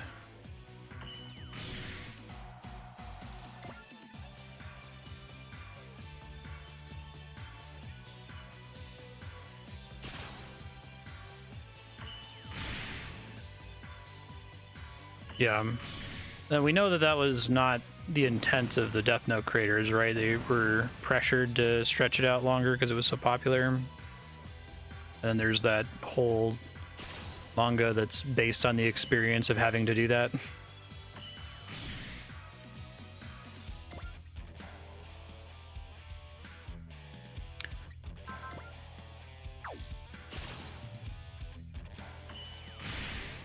Really likes to hit me there.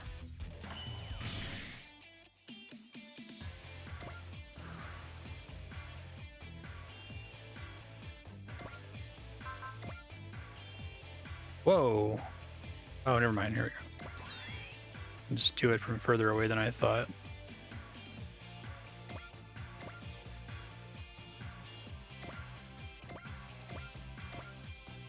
%.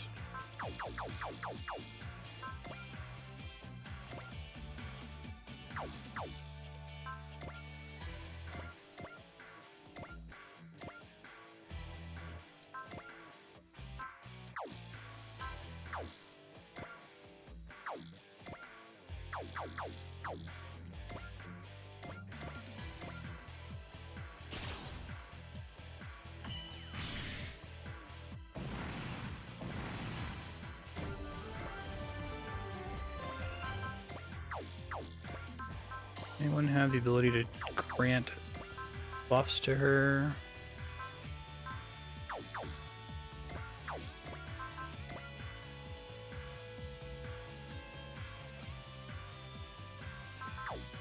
Might have supporters I can use.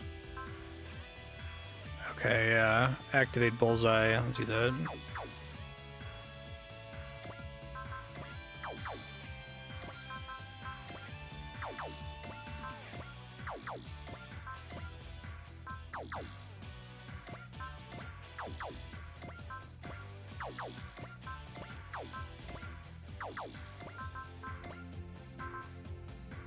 That's just to evade all attacks, though. I want one to give them guaranteed hit chance.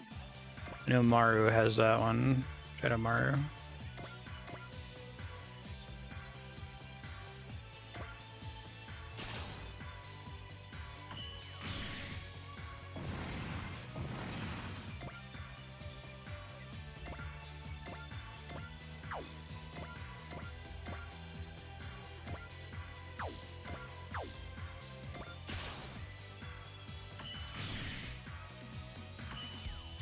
I'll use a supporter ability for it then.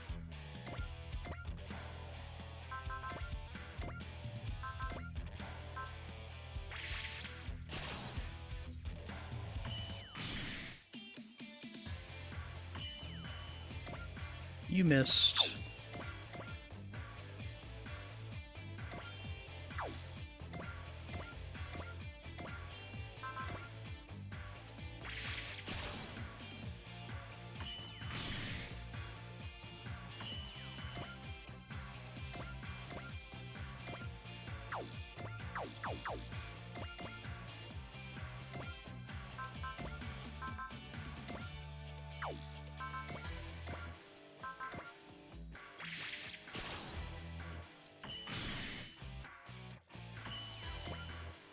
Crits.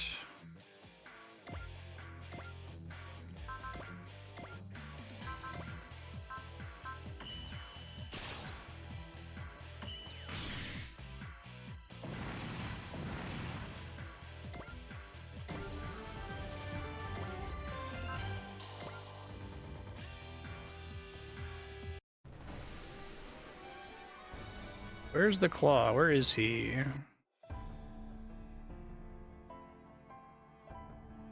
You stand at the bow of a boat of desire.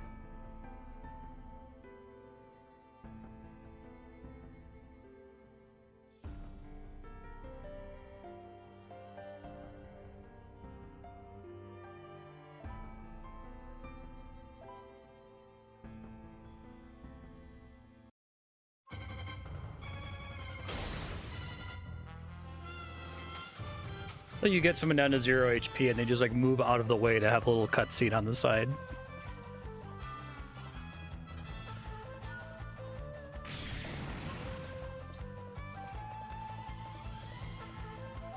This man.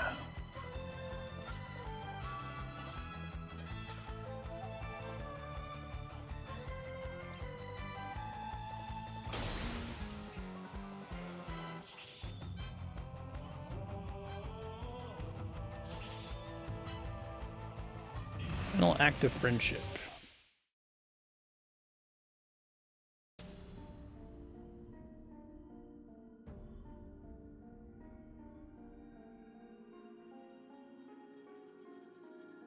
Too angry to die.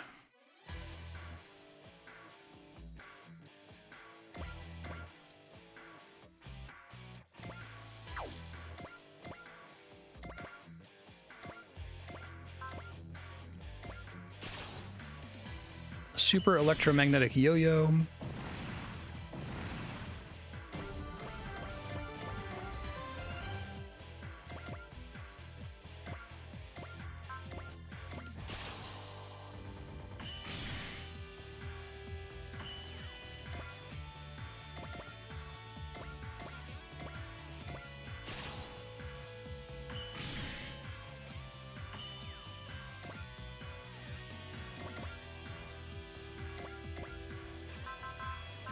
Flame sword's probably overkill.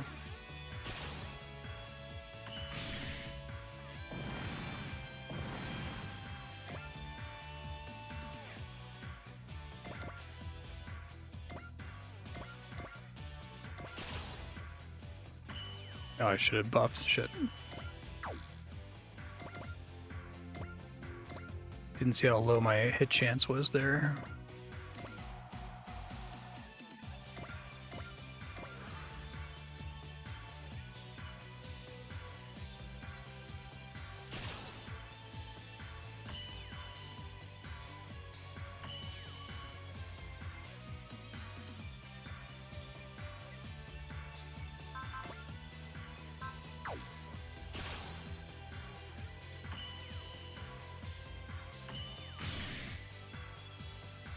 Nice.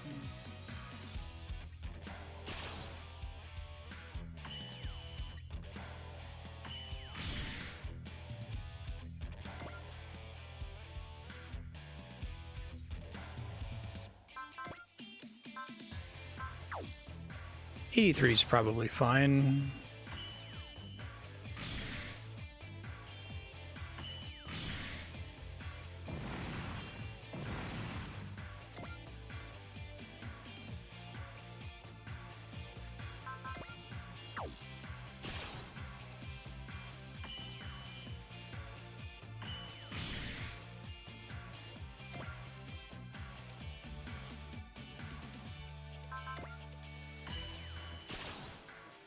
Spend on a 73%.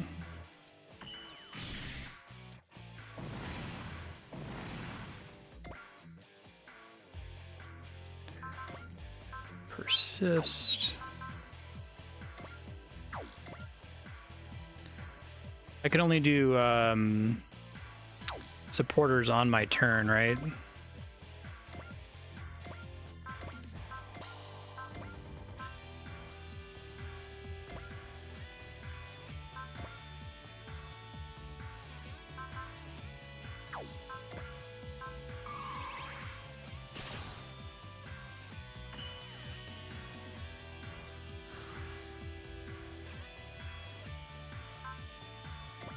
Wait, really? I thought it was 5 turns from Shaliot's appearance. Whatever.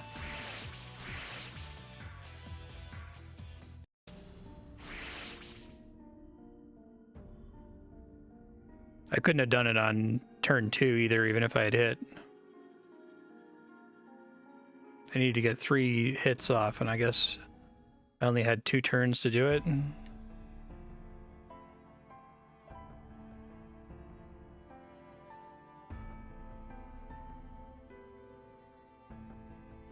Energy usage basically never matters in this game, or hasn't so far, so every now and then it does, I guess. Maybe with the bonus objectives.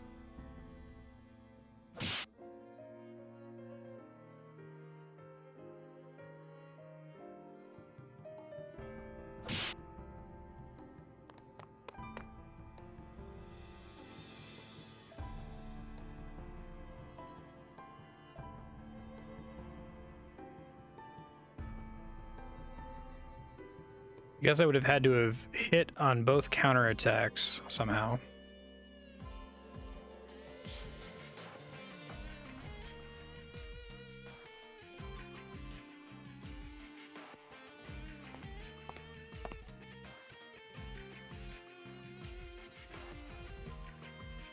Lelouch v. Britannia. Is this guy supposed to be famous or something?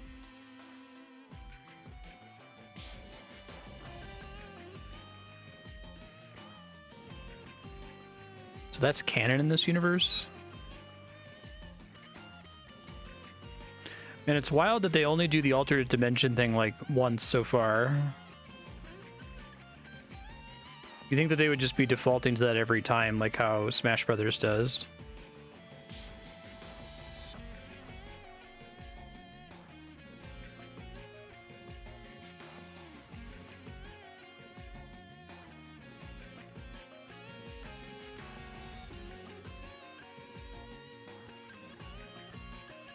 Is he not joining himself because he's too cool? Does he have a robot too?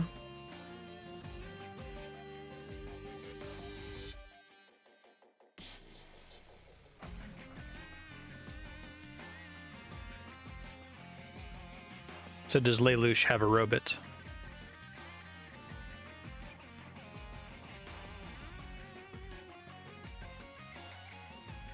Carmen 99.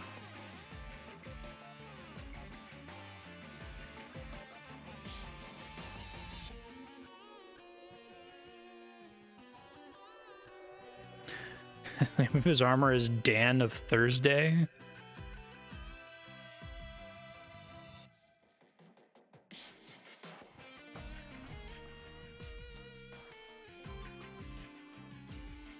Dan is Dan.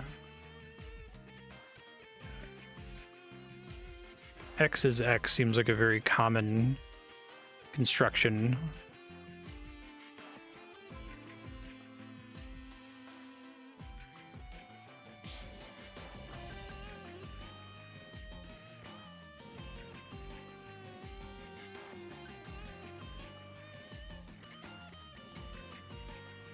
Char Aznable.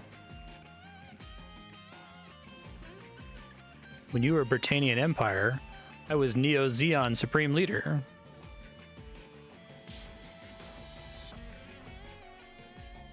He goes by Quattro now.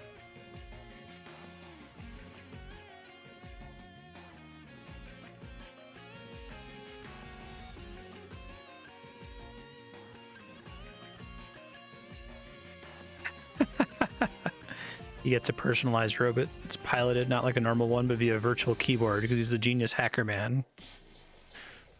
It's funny.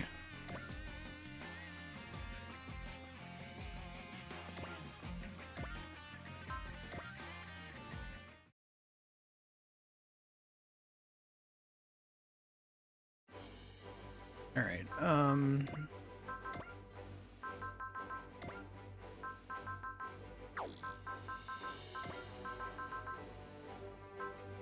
Save up, apparently. Are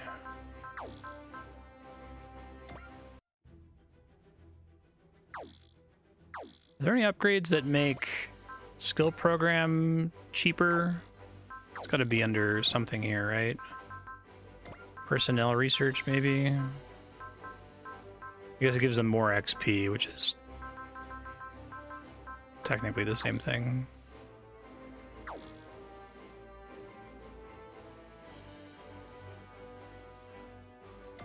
Small scale DBD? What is that?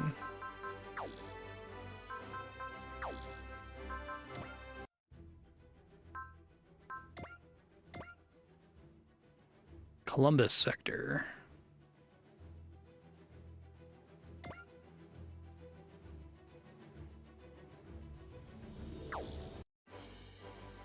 So is it a mission?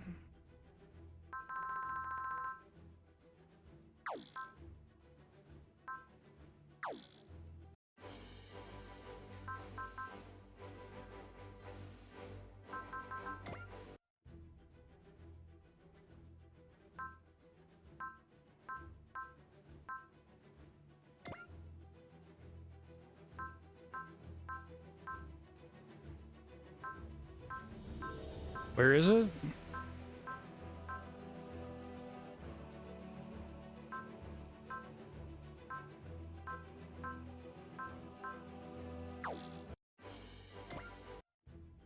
DBD observed. So how do you know this exists? Is it because there's a pink thing in the corner that says that?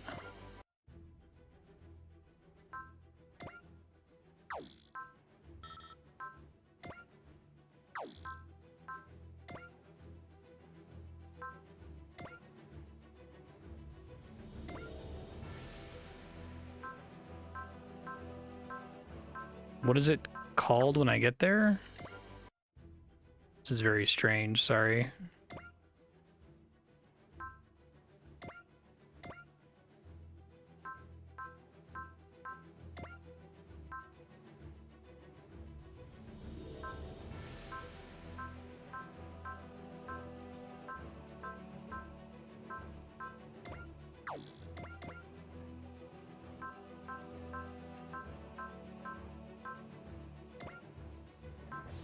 And this is really what you're supposed to do, is just check every single zone until you see one.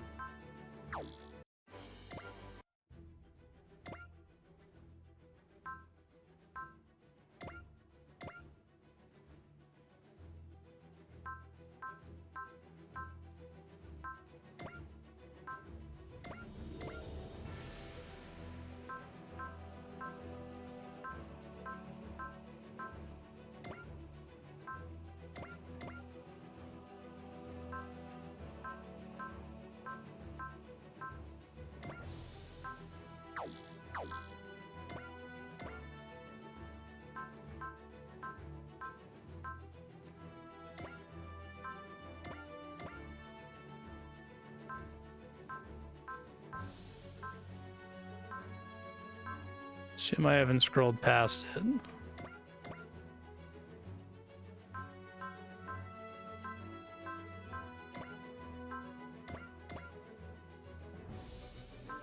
It's very strange.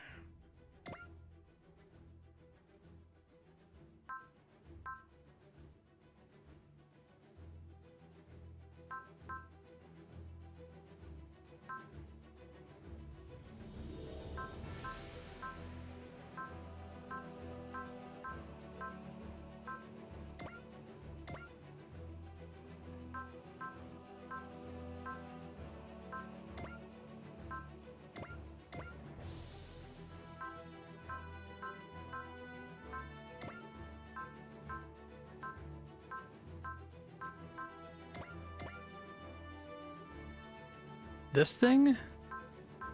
What the fuck?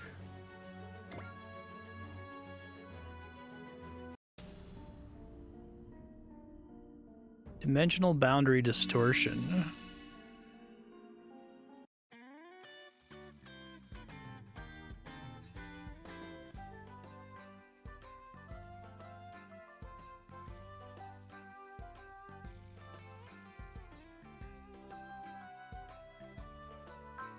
Okay.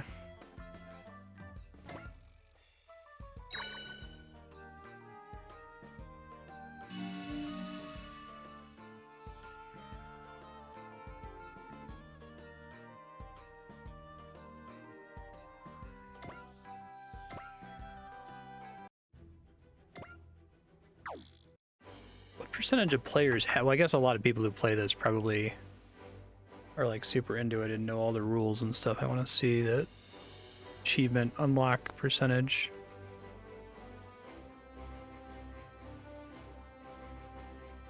Oh, can I not see it from here? 43%. Okay.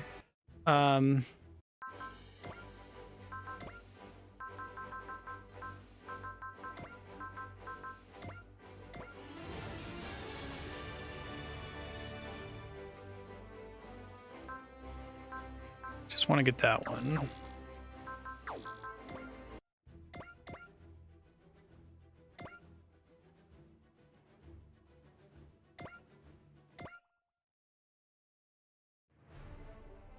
Ararat, like the mountain that Noah's Ark landed on.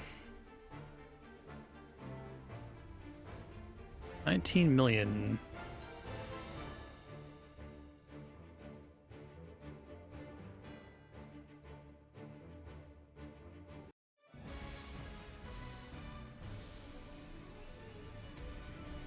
Congratulations on 19 million. I recommended that I do it. I assume the recommended stuff tried to put me forward on the quest path.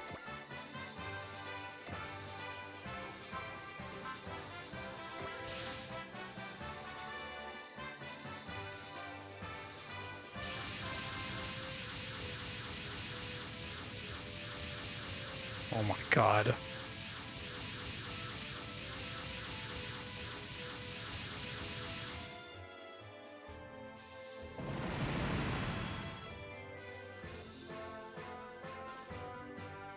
As hard as this is, it's not our problem. We don't have time for it.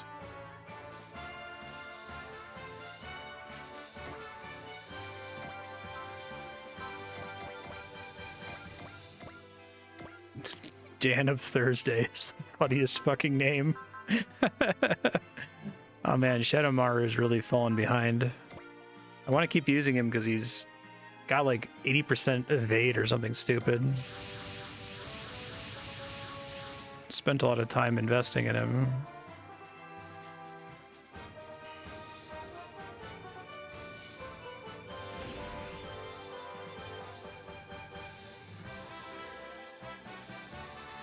The enemy stats have been tweaked for this map, so feel free to run right in.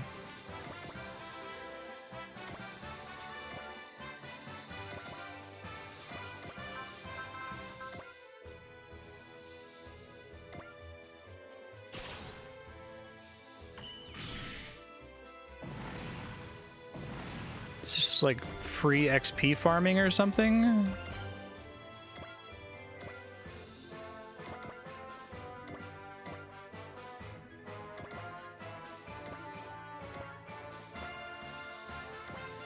Turn the animation on again, I guess.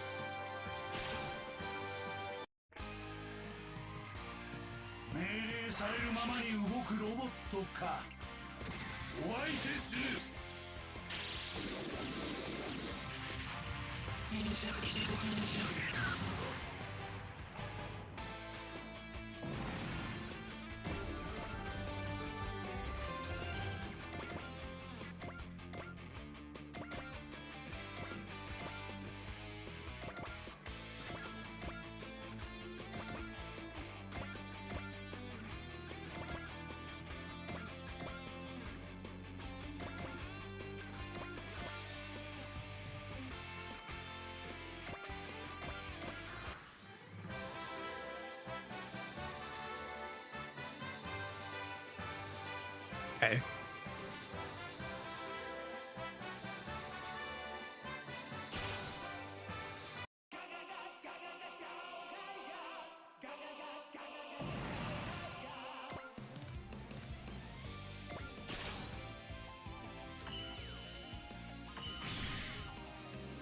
I want him to get all the XP.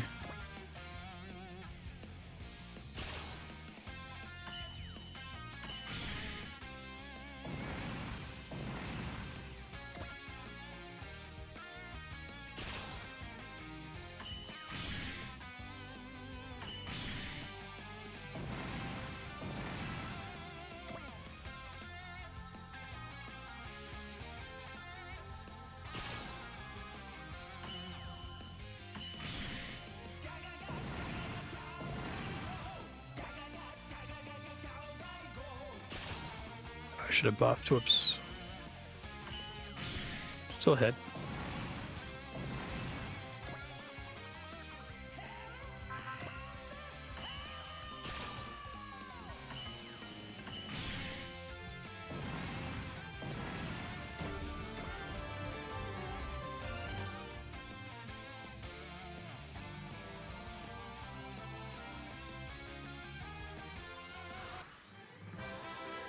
Okay.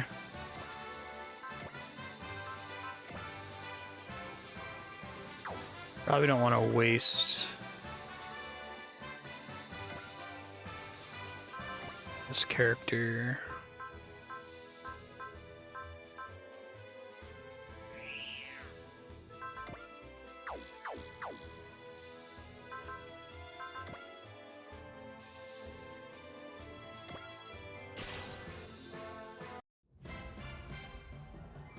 19 million is only the beginning.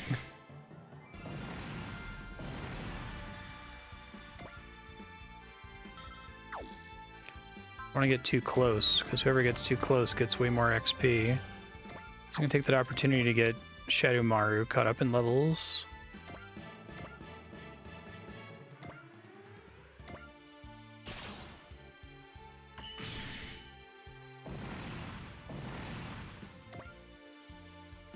Everyone else far away from there, I suppose.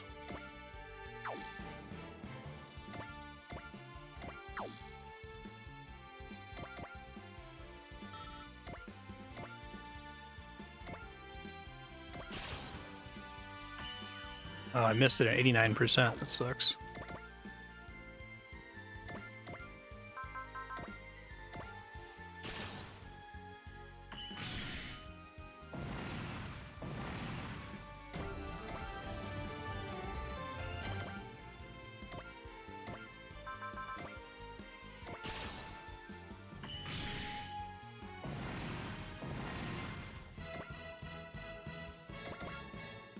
It seems like every time the game gives you new robots, they're like ahead of the curve for what you would be if you were just leveling up all of your robots. I guess that makes sense. It would be annoying if you could never use the new ones, but it also means it feels like you shouldn't ever just stick to the ones you've already... You should save all of your like upgrade resources until you have almost a full team. But I assume this game is giving you new units basically all the time, so maybe that's not possible.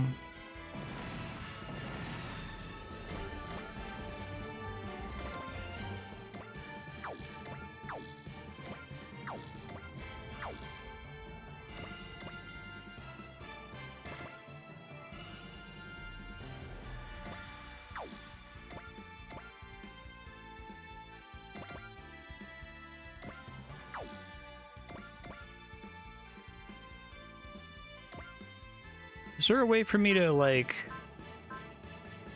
cause the enemy to... There's a thing you can do in Fire Emblem where you can just cause the enemy's turn to happen off screen, and then it just kind of summarizes what happened afterward, rather than watch them all pass turn over and over.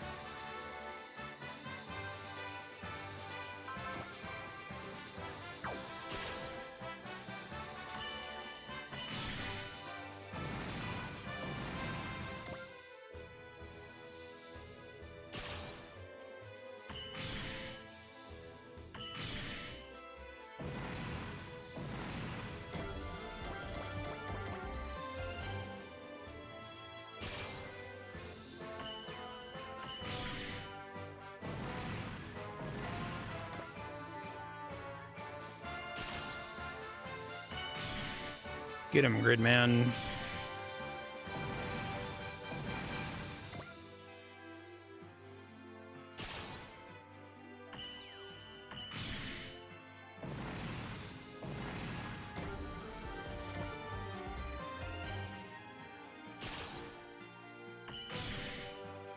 Interesting.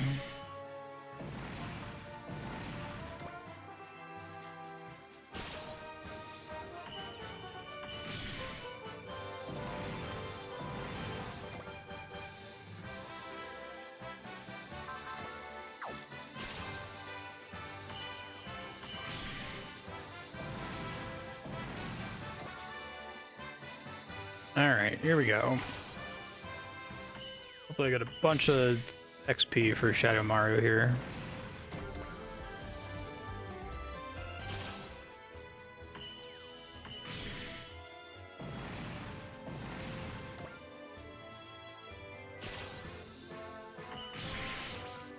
Special evasion.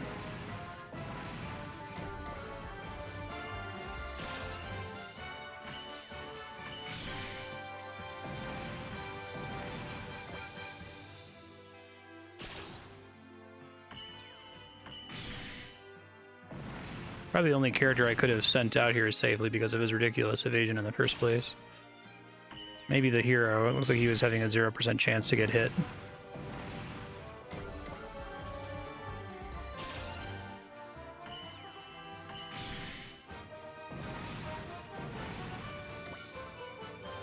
Really?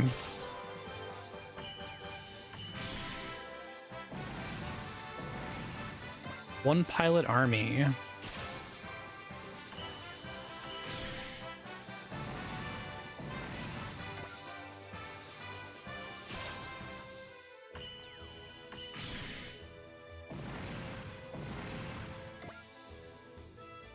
I see.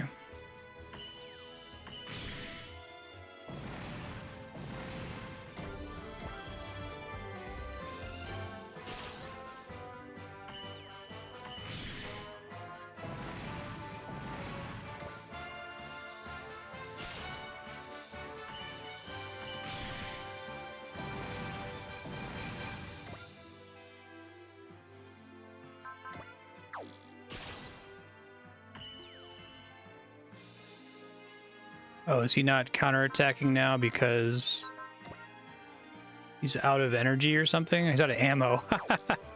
It's funny.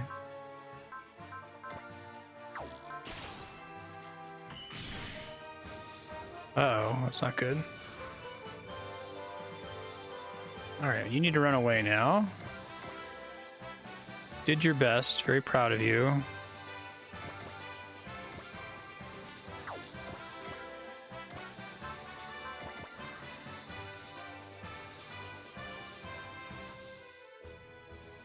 Oh, it's Dan of Thursday. I got confused.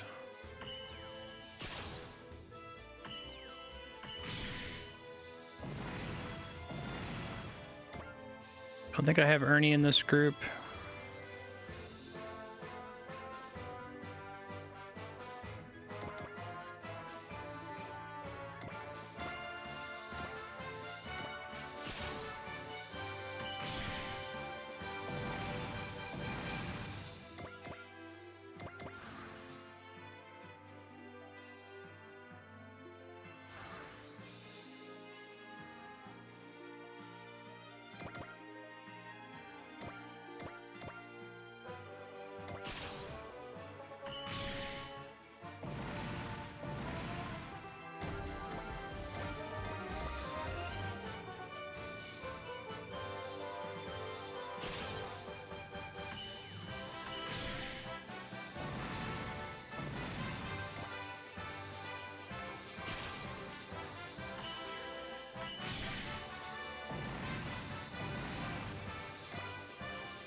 We did it.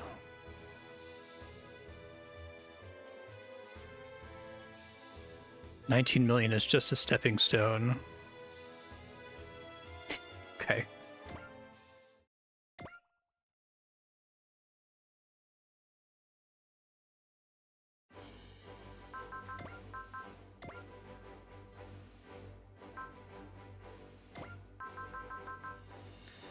$8,000 I need for that. All right.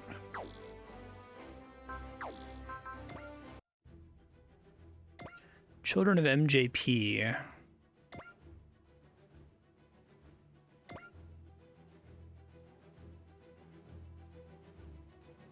The Fail 5.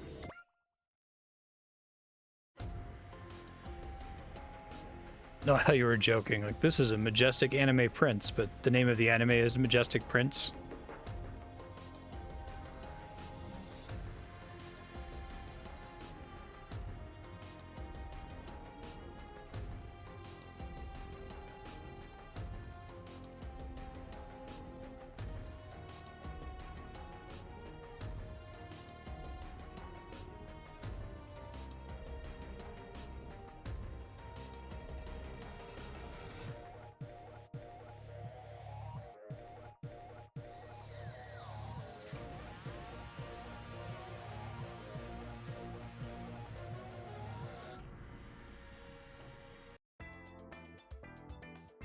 Mock battle.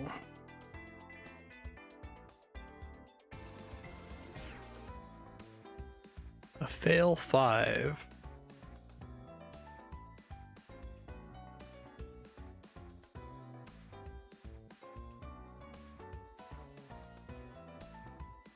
It's hard to take.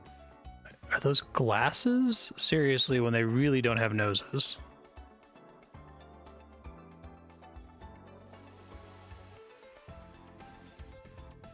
Like, they have a nose shadow that suggests a much bigger nose than they actually have.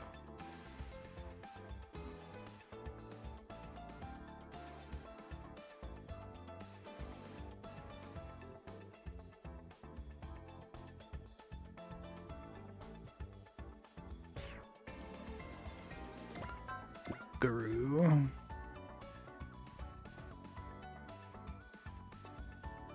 Okay.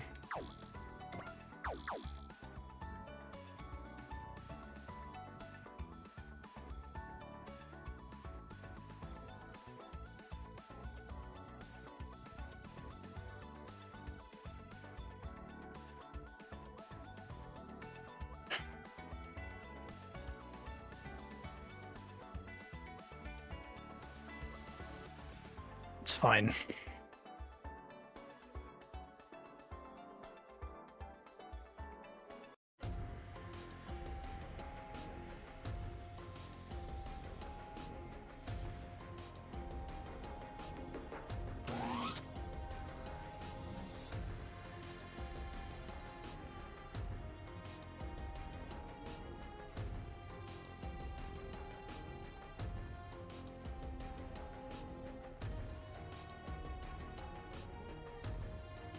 It's weird because like the Final Fantasy Tactics art style, none of them have noses.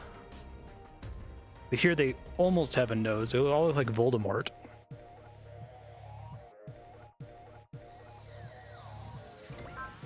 MJP, yeah. Okay.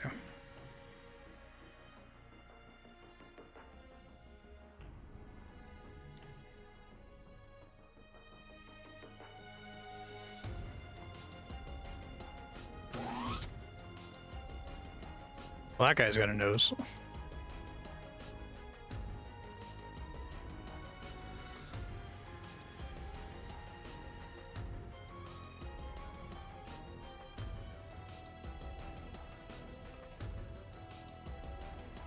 It's an ash.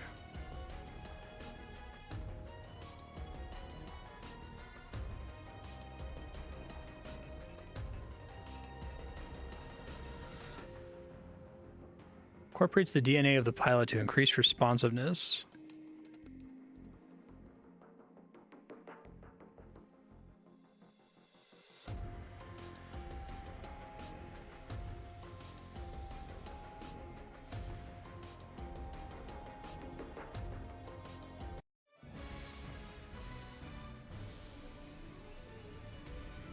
Children of MJP, okay.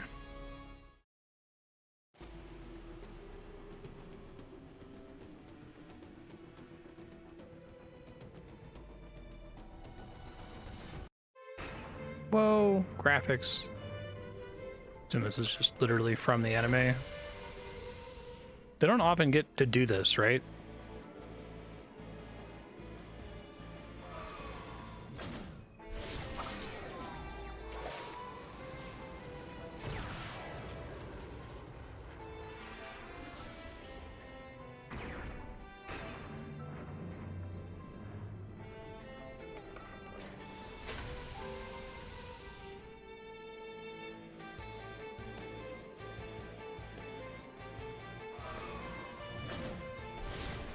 Crazy that they do it at all with certain properties if they can't do it with all of them.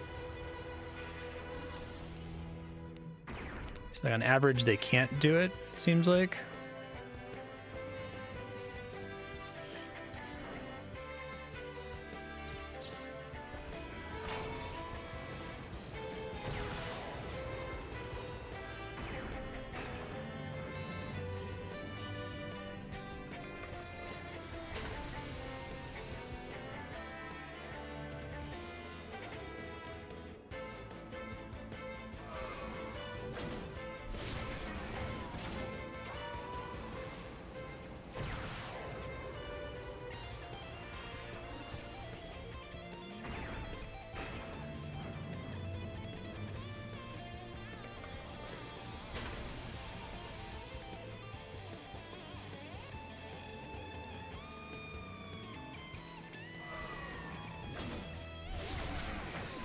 Everybody in the team gets a little segment, it looks like.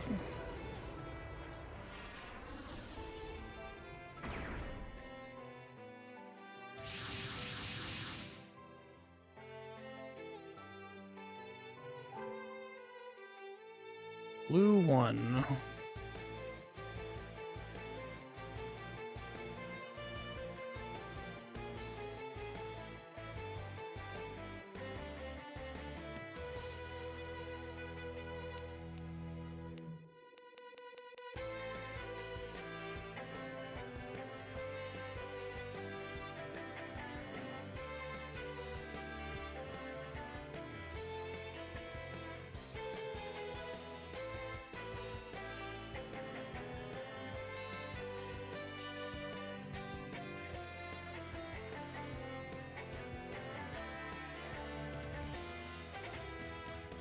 Okay.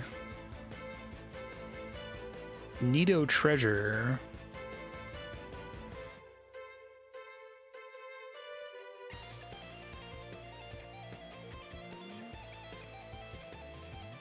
Well, you have all of these like space robots in Super Robot Wars. I guess what makes these ones special is these people were like bred from birth to be able to survive space. Hey, thanks, Doom Bob. How you been? Appreciate that.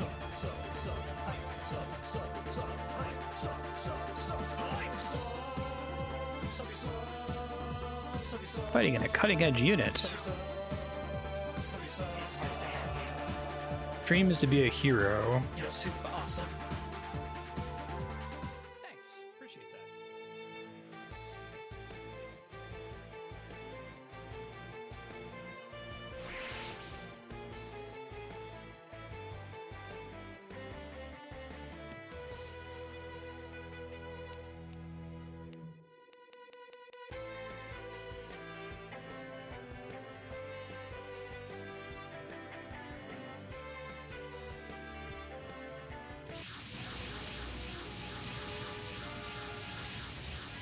It's a lot of dudes. What?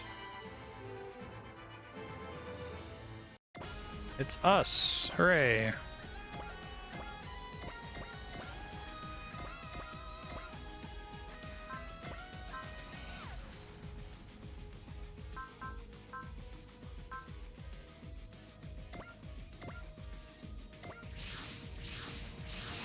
So fewer I can deploy because I start with so many on the other side. They're on our side.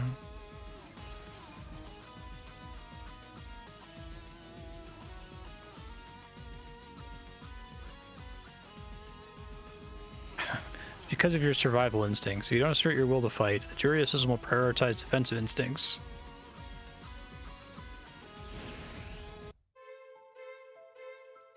That was easy.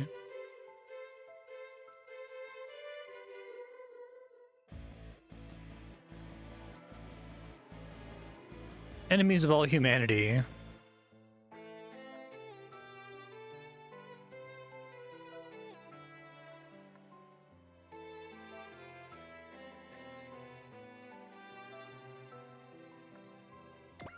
Okay.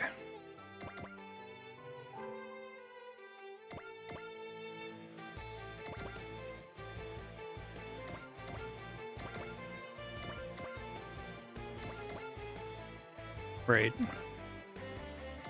And they're doing like people can't survive in space, so we bred a new bunch of humans who can survive in space.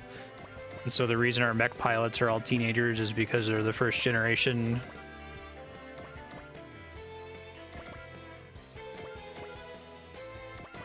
I appreciate that some of these are just like, whatever, the main characters are kids. No one gives a shit. It's fine. We don't need to explain it.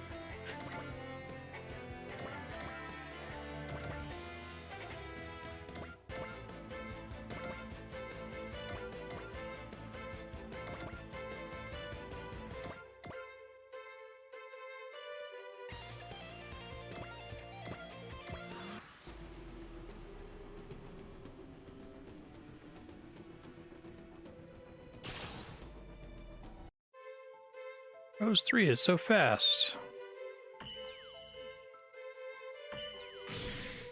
Such an interesting thing is, like, from my perspective, when I was a kid, there's nothing I wanted less than to be a kid. I didn't like dream of being an awesome kid. I just wanted to stop being a kid as soon as possible. I guess there's plenty of Western culture that's very, like, youth obsessed. Not to the extent of, like, you know, if you're in your mid-20s, you're an ancient, grizzled veteran, like an anime.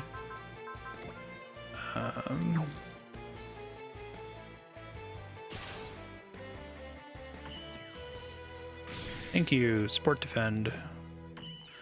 When Support Defend procs, does it always make you take less damage than you otherwise would have taken?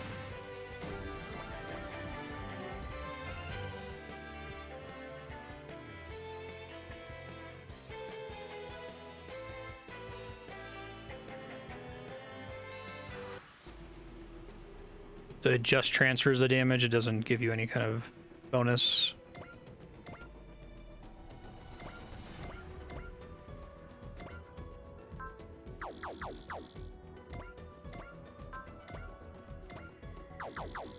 Can't get the kill regardless, okay.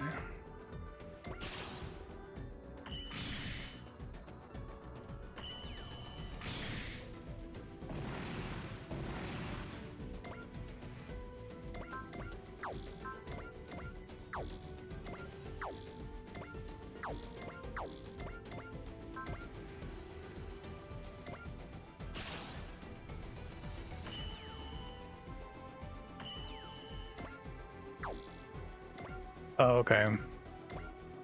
Whereas otherwise you could still counterattack. I understand what you mean now.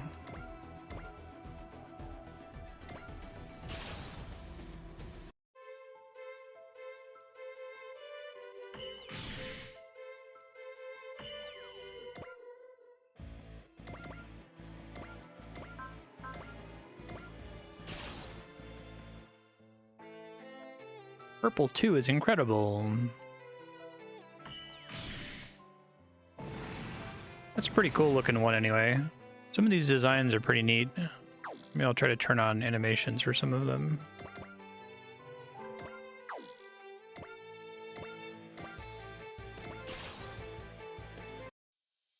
I like when they do stuff that's not humanoid. Or not completely humanoid, you know? There seems to be a really specific fascination with humanoid robots.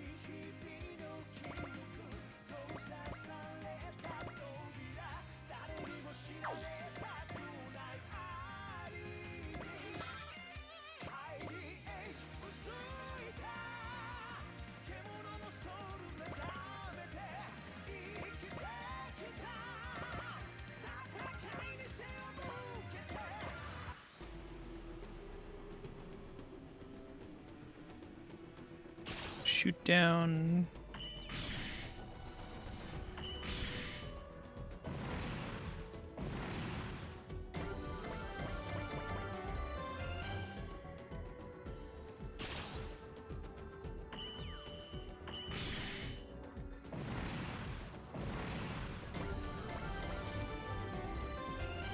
Damn, we're actually fighting.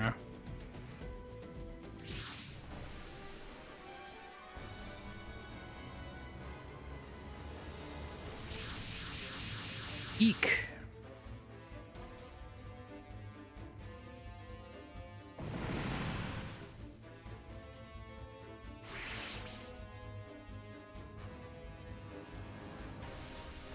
You have to make the impossible happen to be a hero.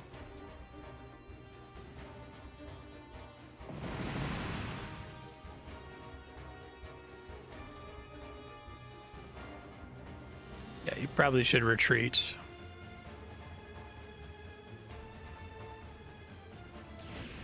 It's fight or flight. That was pretty cool. Is this the true meaning of the Geass system?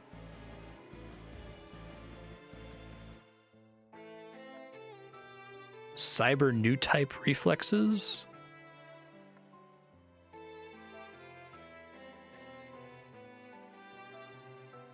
AHSMBs.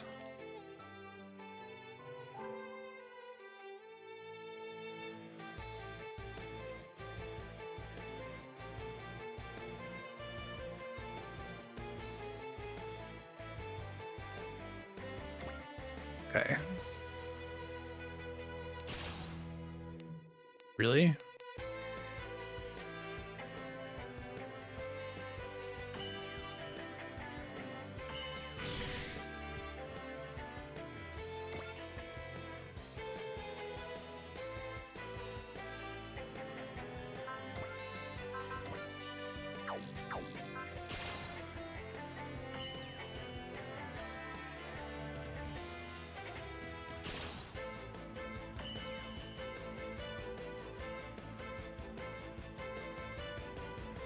Okay.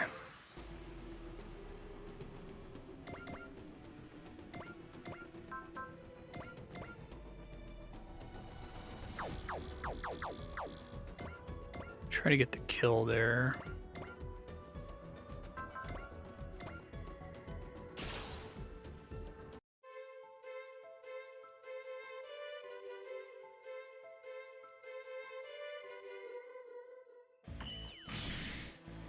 Oh yeah, I was gonna turn on animations for some of these guys, 'cause they look cool.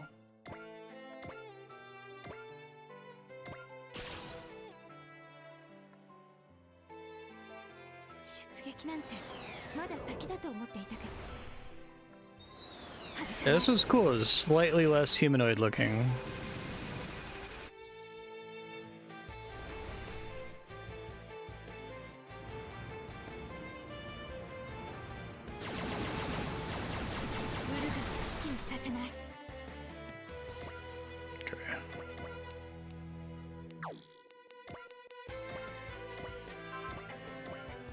Still not there.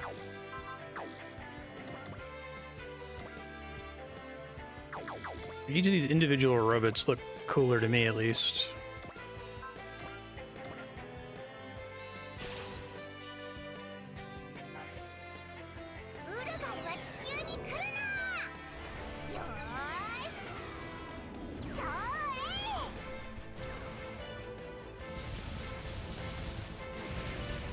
What is it?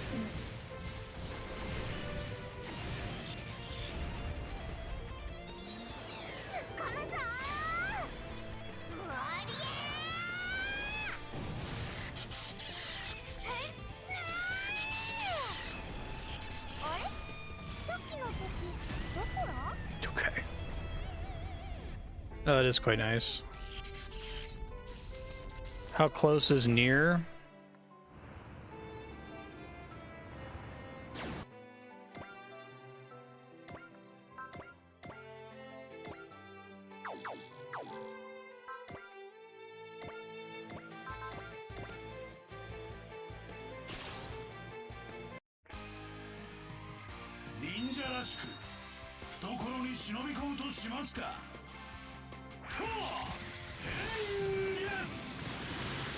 Very stealthy.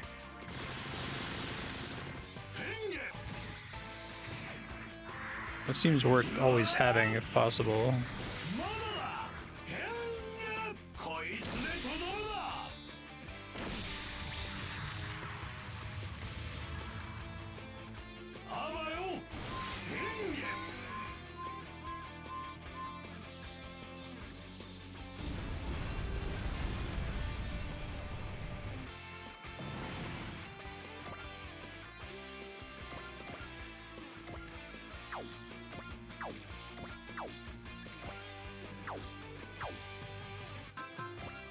Does Gold 4 not have any attacks?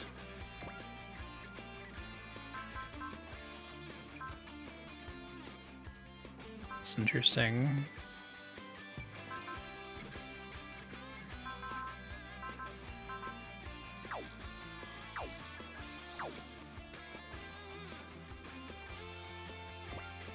Let's see, interesting.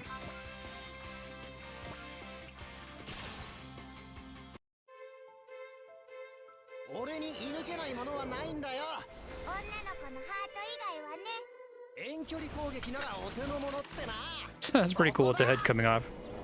Yeah, so far this is the most interesting mech design for me. Gridman's probably the coolest setting. Although Code Geass sounded kind of cool.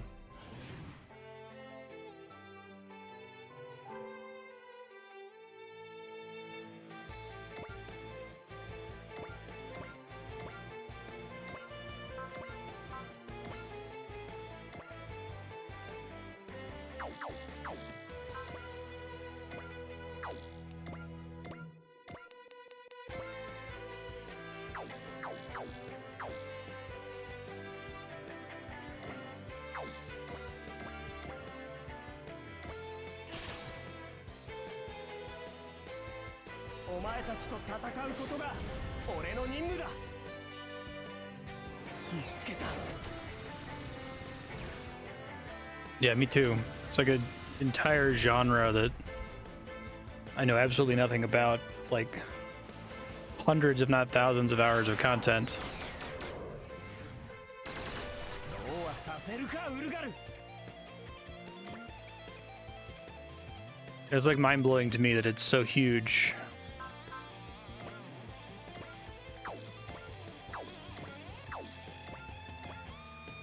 I guess it's like superheroes. Maybe the closest comparison of why there's so many like unique instances of this kind of fiction, but I was saying about how some anime kind of have that Bleach slash JoJo stand thing where characters have unique superpowers, right? So you can kind of like distinguish different pieces of media based on that. Like, oh, this is the one that has the speedster, or the one who can make earthquakes or whatever. But it seems like a lot of the time all that really matters is that you have a big robot and that your robot has big laser guns. Maybe a sword. That's cool.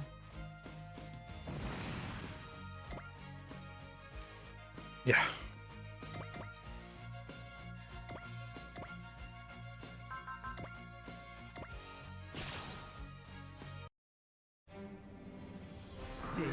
I guess maybe it's the difference between any two random shows about like martial arts or something.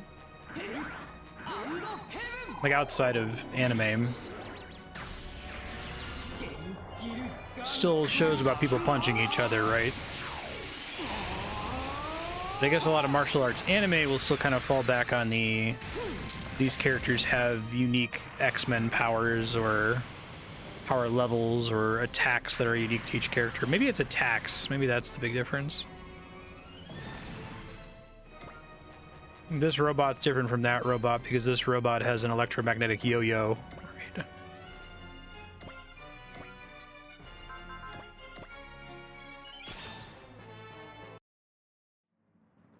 敵はさっさと叩き潰す。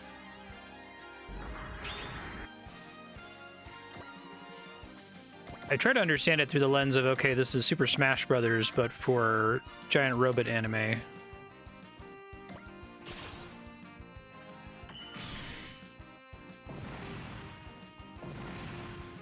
Like a licensing problem, maybe?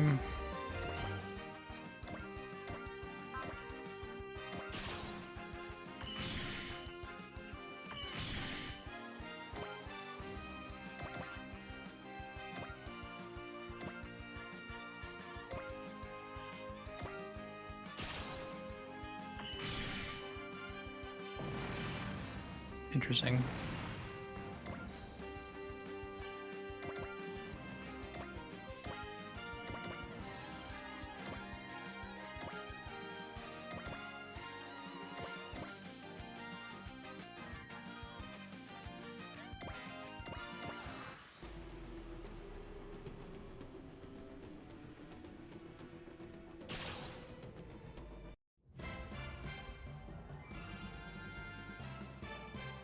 My favorite enemies so far because they don't talk.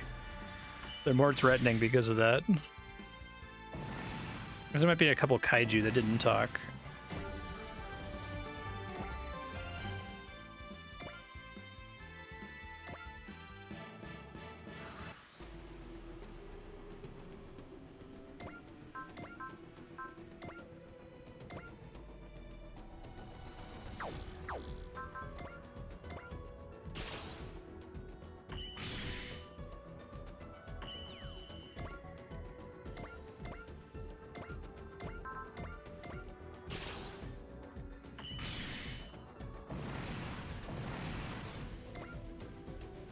We made it.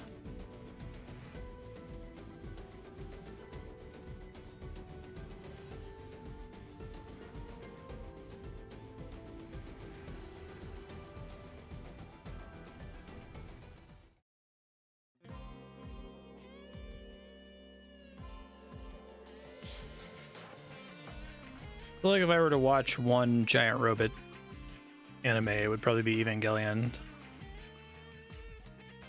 Just because I understand that it's like meta. Yeah. Had enough of it spoiled for me that I kind of get the whole idea and the art that they're going for with it. Yeah, exactly.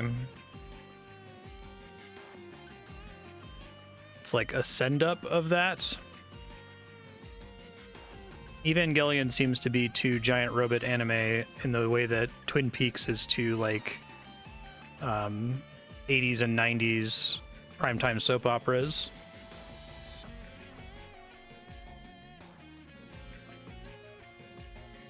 Except it didn't end with a giant mecha anime, the way that Twin Peaks destroyed the primetime soap opera.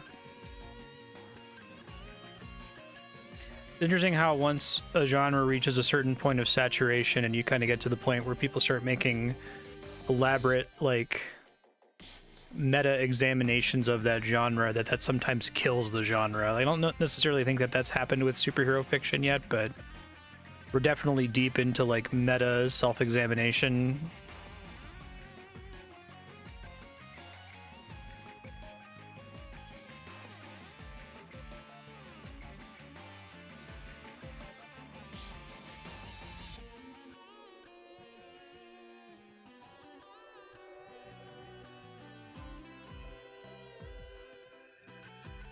Oh, that sounds cool.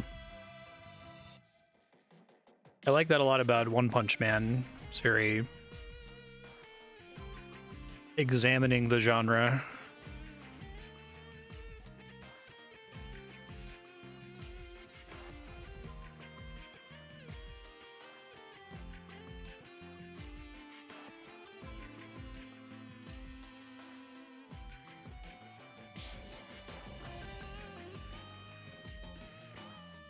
Right. You mean like the anime / manga or the webcomic? I've seen that that's a pretty common complaint in like the One Punch Man fan community, that the anime / manga have strayed from the webcomic and are becoming more just an example of the genre. Yeah.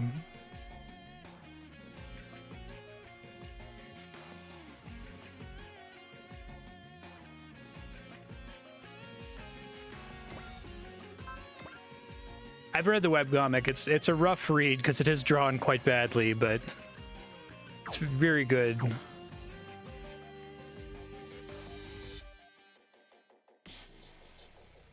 You can't like just, it's not like, you can't blame it on like studio meddling or something, because one is involved in the manga and in the anime, right? So it's not like someone else is tainting the work.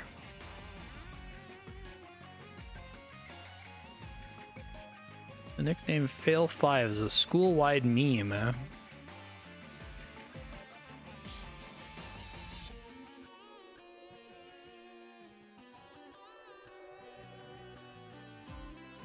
Right, exactly.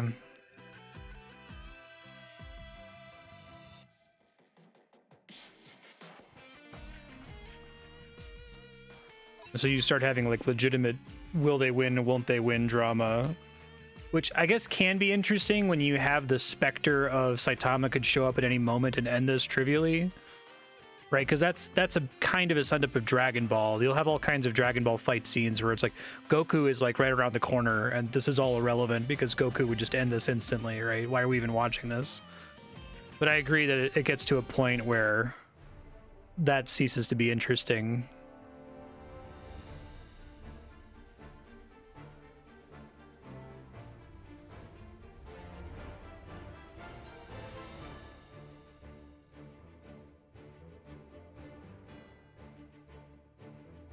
A lot of like meta self-examination fiction can be like frustratingly cerebral, and I kind of like about the One Punch Man webcomic that it does a good job of commentary without being like ridiculously unnecessarily highbrow, if that makes sense.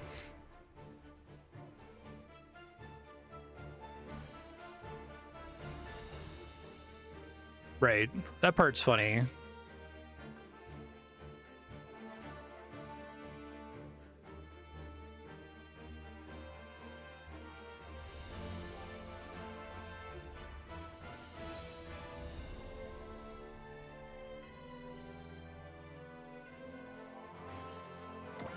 I see Undertale as kind of a meta examination of JRPGs in the same way that Mother 3 is. Well, actually, no, I should say it differently, in a very different way than Mother 3 is.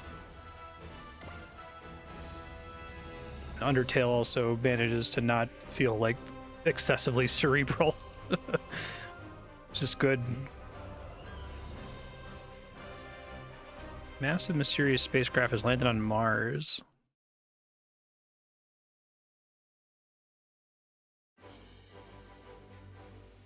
Yeah, I'd agree. I read whenever the new issues come out. The Garo stuff was pretty good, I thought. Although it changed something pretty crucial from the webcomic that I wasn't so happy with. Like sometimes it makes changes that are definitely for the better, so I'm not just like anti-change. I think in the adaptation it's a good opportunity to take another swing at it. Be a little bit more precise.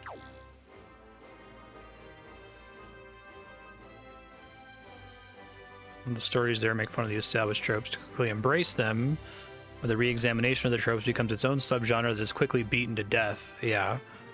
It stops being cute really fast, right? I know exactly what you mean. We're kind of seeing that with superhero re-examination, right? Like, I think The Boys is very good. I think Deadpool is very good. I think Invincible is very good, but it's starting to get, okay, we get it. Superman's a bad guy. Cool.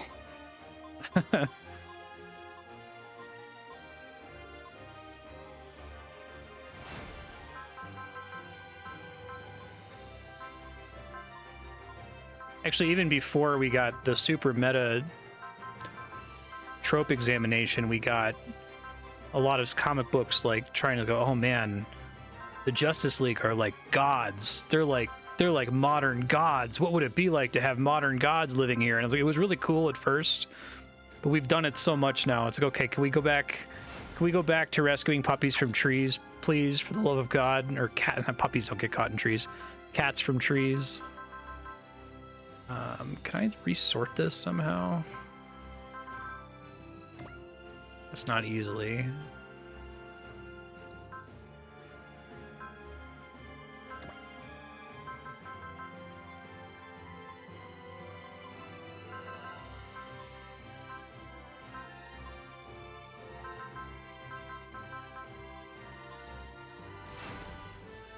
Shoulder button? Thank you.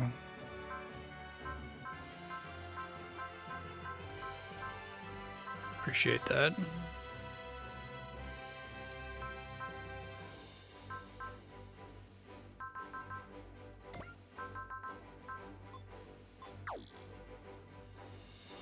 Yeah.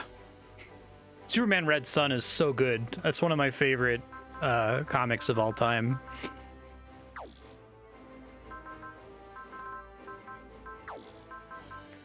All right, so we have about 10 minutes left. I guess I'll go into the mission because I can stop mid-level. Nero Deuteronicus.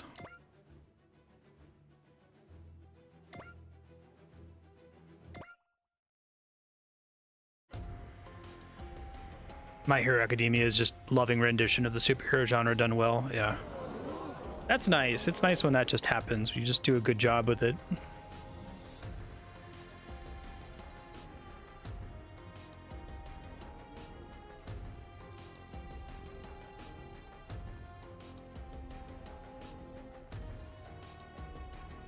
Quiet, you two.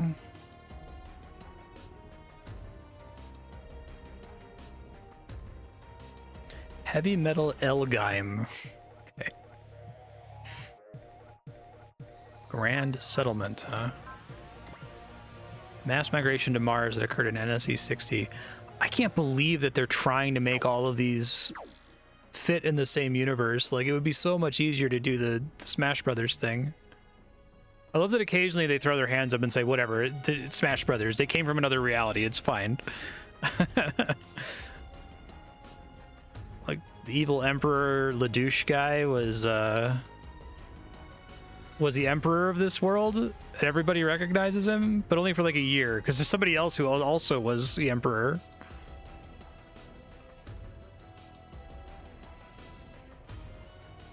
Yeah, that's cool, Jan.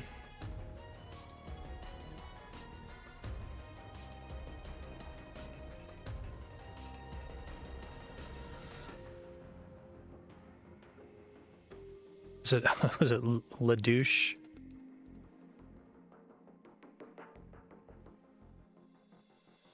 Lelouch? Oh, Lelouch, okay.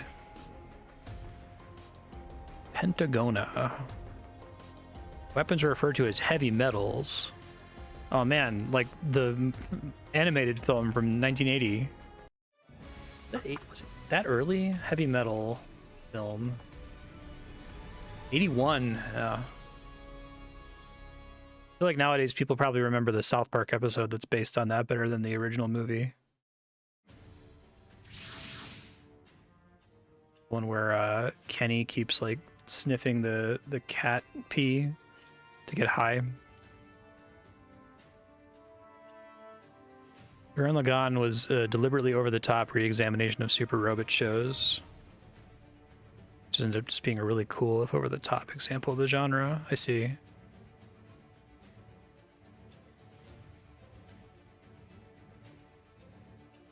Oh, okay, that's cool.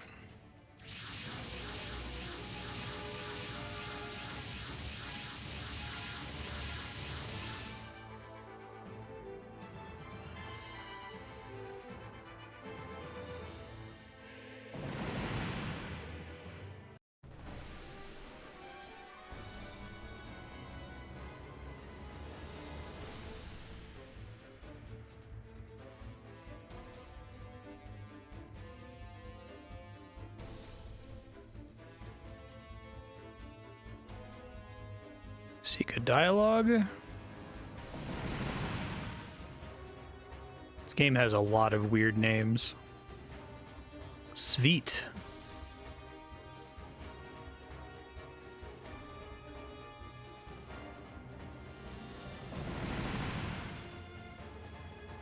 Gurren Lagann did its art so well, lots of people don't get the art. Fair.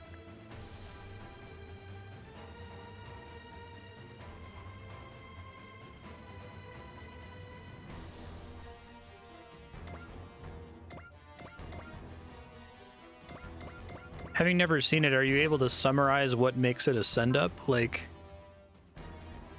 just the fact that it's so ridiculously over the top, or...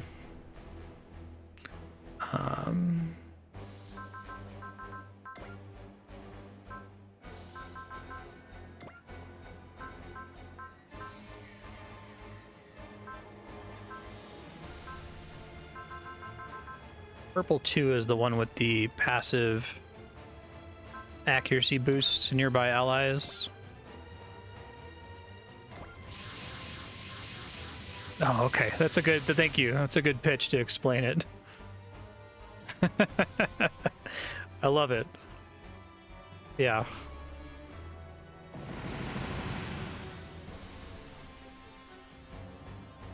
It's the natural conclusion of this, right?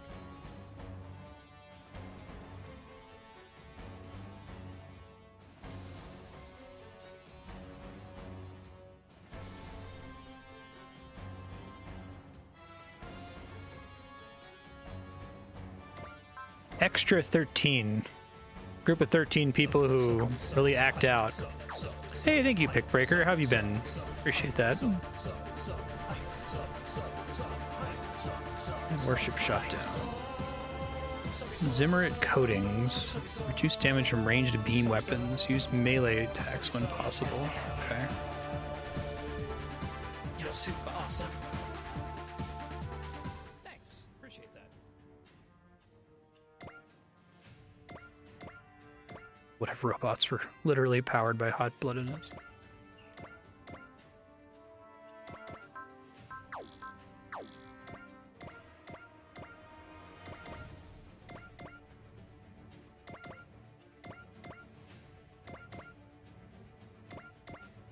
I think we've already encountered a couple of robots here who are like, they're powered by anger or the lizard brain or the survival instinct or emotion or...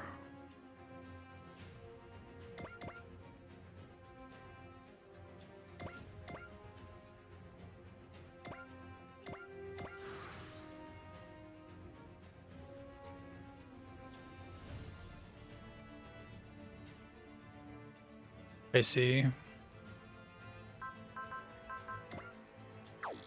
I like the idea of it iterating to the same story at ever increasing scales. That's cool.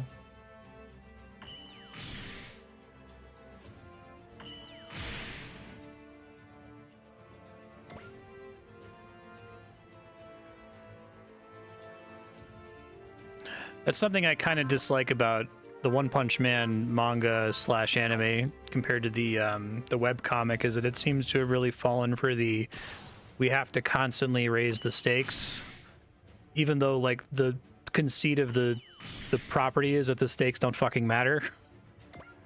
Some of that's there. It's just that the webcomic is more willing to go on little tangents that are not your Dragon Ball Z, like, oh, the last thing destroyed entire countries, so this one destroys planets. The last one destroyed planets, this one destroys entire solar systems, and so on, right? Okay, that's enough, we get it.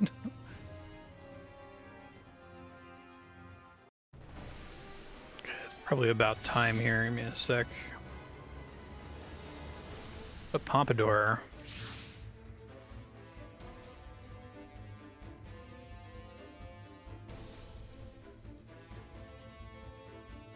What's going on here? Good question. It's like a ferry?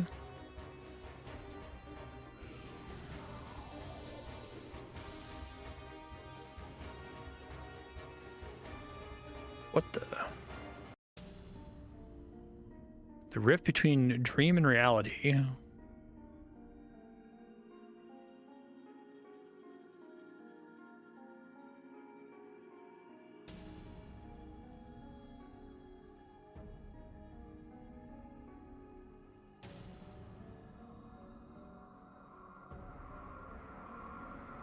Okay. Do you think she has arms inside those big wing things?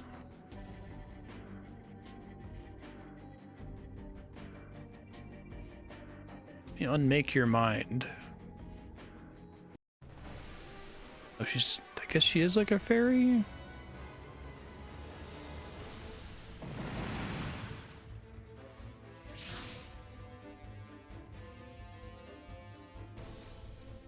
Gavlet Gable?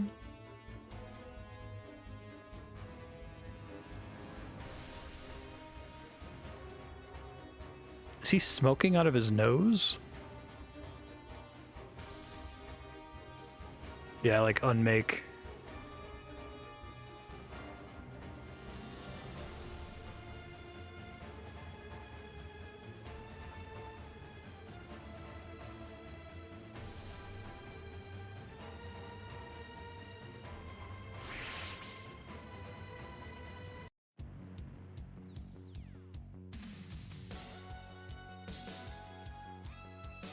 That was cool music.